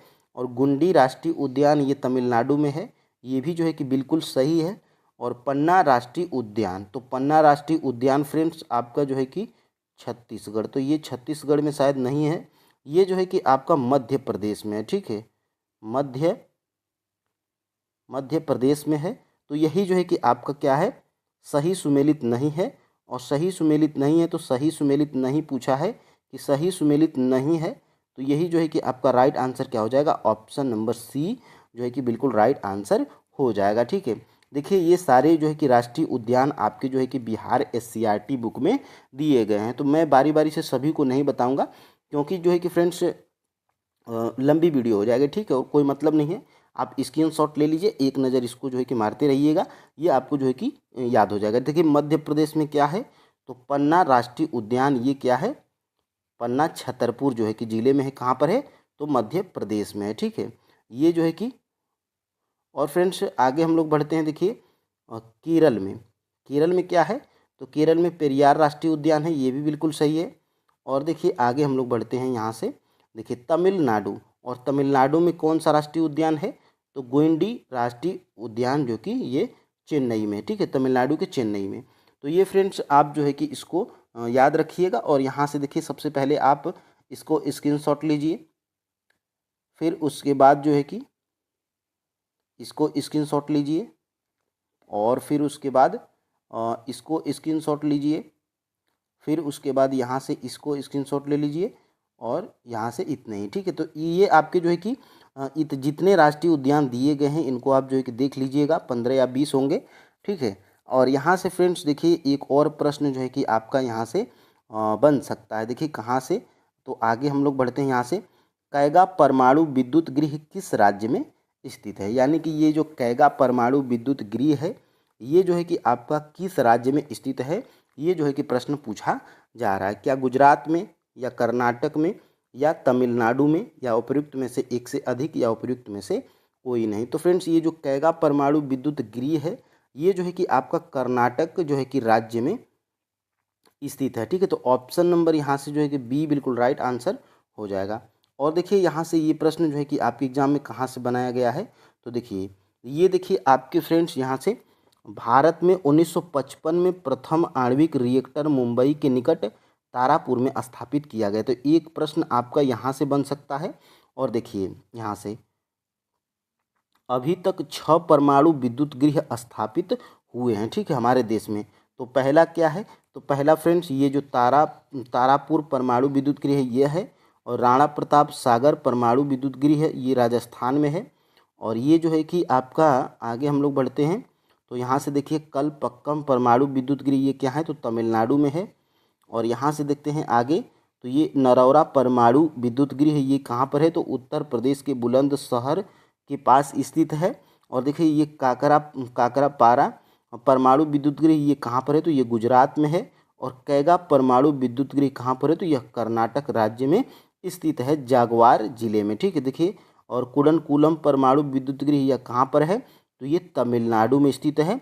और 6 हैं, और ये 7वां को काउंट नहीं किया जाता है, क्योंकि ये किसके सहयोग से, तो रूस के सहयोग से बनाया गया है, इसलिए फ्रेंड्स इसको जो है कि काउंट नहीं किया जा सकता है, ठीक है। तो ये पूछा जा सकता है प्रश्न में कि कुडनकुलम परमाणु विद्युत गृह जो कि तमिलनाडु में है, किस देश के जो है कि सहयोग से बनाया गया है या चलाया जा रहा है, तो रूस देश के सहयोग से चलाया जा रहा है, ठीक है। तो ये प्रश्न बन सकता है। और फ्रेंड्स आगे हम लोग बढ़ते हैं, देखिए ज्वारी एवं तरंग ऊर्जा उत्पादन हेतु भारत के अधिकतम अनुकूल परिस्थितियां कहाँ पाई जाती हैं, तो ये 6 to 8 में ऐसा प्रश्न पूछा गया था, और TRE 3.0 में। तो ये प्रश्न आपके भी एग्जाम में पूछा जा सकता है। ज्वारी एवं तरंग ऊर्जा उत्पादन हेतु भारत के अधिकतम अनुकूल परिस्थितियां कहाँ पर पाई जाती हैं, क्या मन्नार की खाड़ी में, कोसी नदी में, या खंबात की खाड़ी में, या उपयुक्त में से एक से अधिक, या उपयुक्त में से कोई नहीं। तो ये फ्रेंड्स खंबात की खाड़ी में जो है कि ज्वारी एवं तरंग ऊर्जा उत्पादन हेतु भारत में खंबात की खाड़ी में अनुकूल परिस्थितियां पाई जाती हैं, ठीक है। तो ऑप्शन नंबर यहाँ से जो है कि सी बिल्कुल राइट आंसर हो जाएगा, ठीक है। अब फ्रेंड्स हम लोग आगे बढ़ते हैं, और यहाँ से देख लेते हैं ये जो है कि कहाँ पर दिया गया है, ठीक है। देखिए यहाँ से ज्वारी तथा तरंग ऊर्जा, देखिए समुद्र ज्वार एवं तरंग में जल गतिशील रहता है, अतः इसमें अपार ऊर्जा रहती है। देखिए यहाँ से खंभात की खाड़ी सबसे अनुकूल है, जहाँ पर 7000 मेगावाट ऊर्जा प्राप्त किया जा सकता है। इसके बाद कच्छ की खाड़ी में 1000 मेगावाट तथा सुंदरवन में 100 मेगावाट का स्थान है। तो ये ज्वारी एवं तरंग ऊर्जा सबसे अनुकूल कहाँ पर है, तो खंभात की खाड़ी में है। और खंभात की खाड़ी ऑप्शन में न हो तो कच्छ की खाड़ी याद रखिएगा, और फिर उसके बाद सुंदरवन। तो ये जो है कि प्रश्न आपका यहाँ से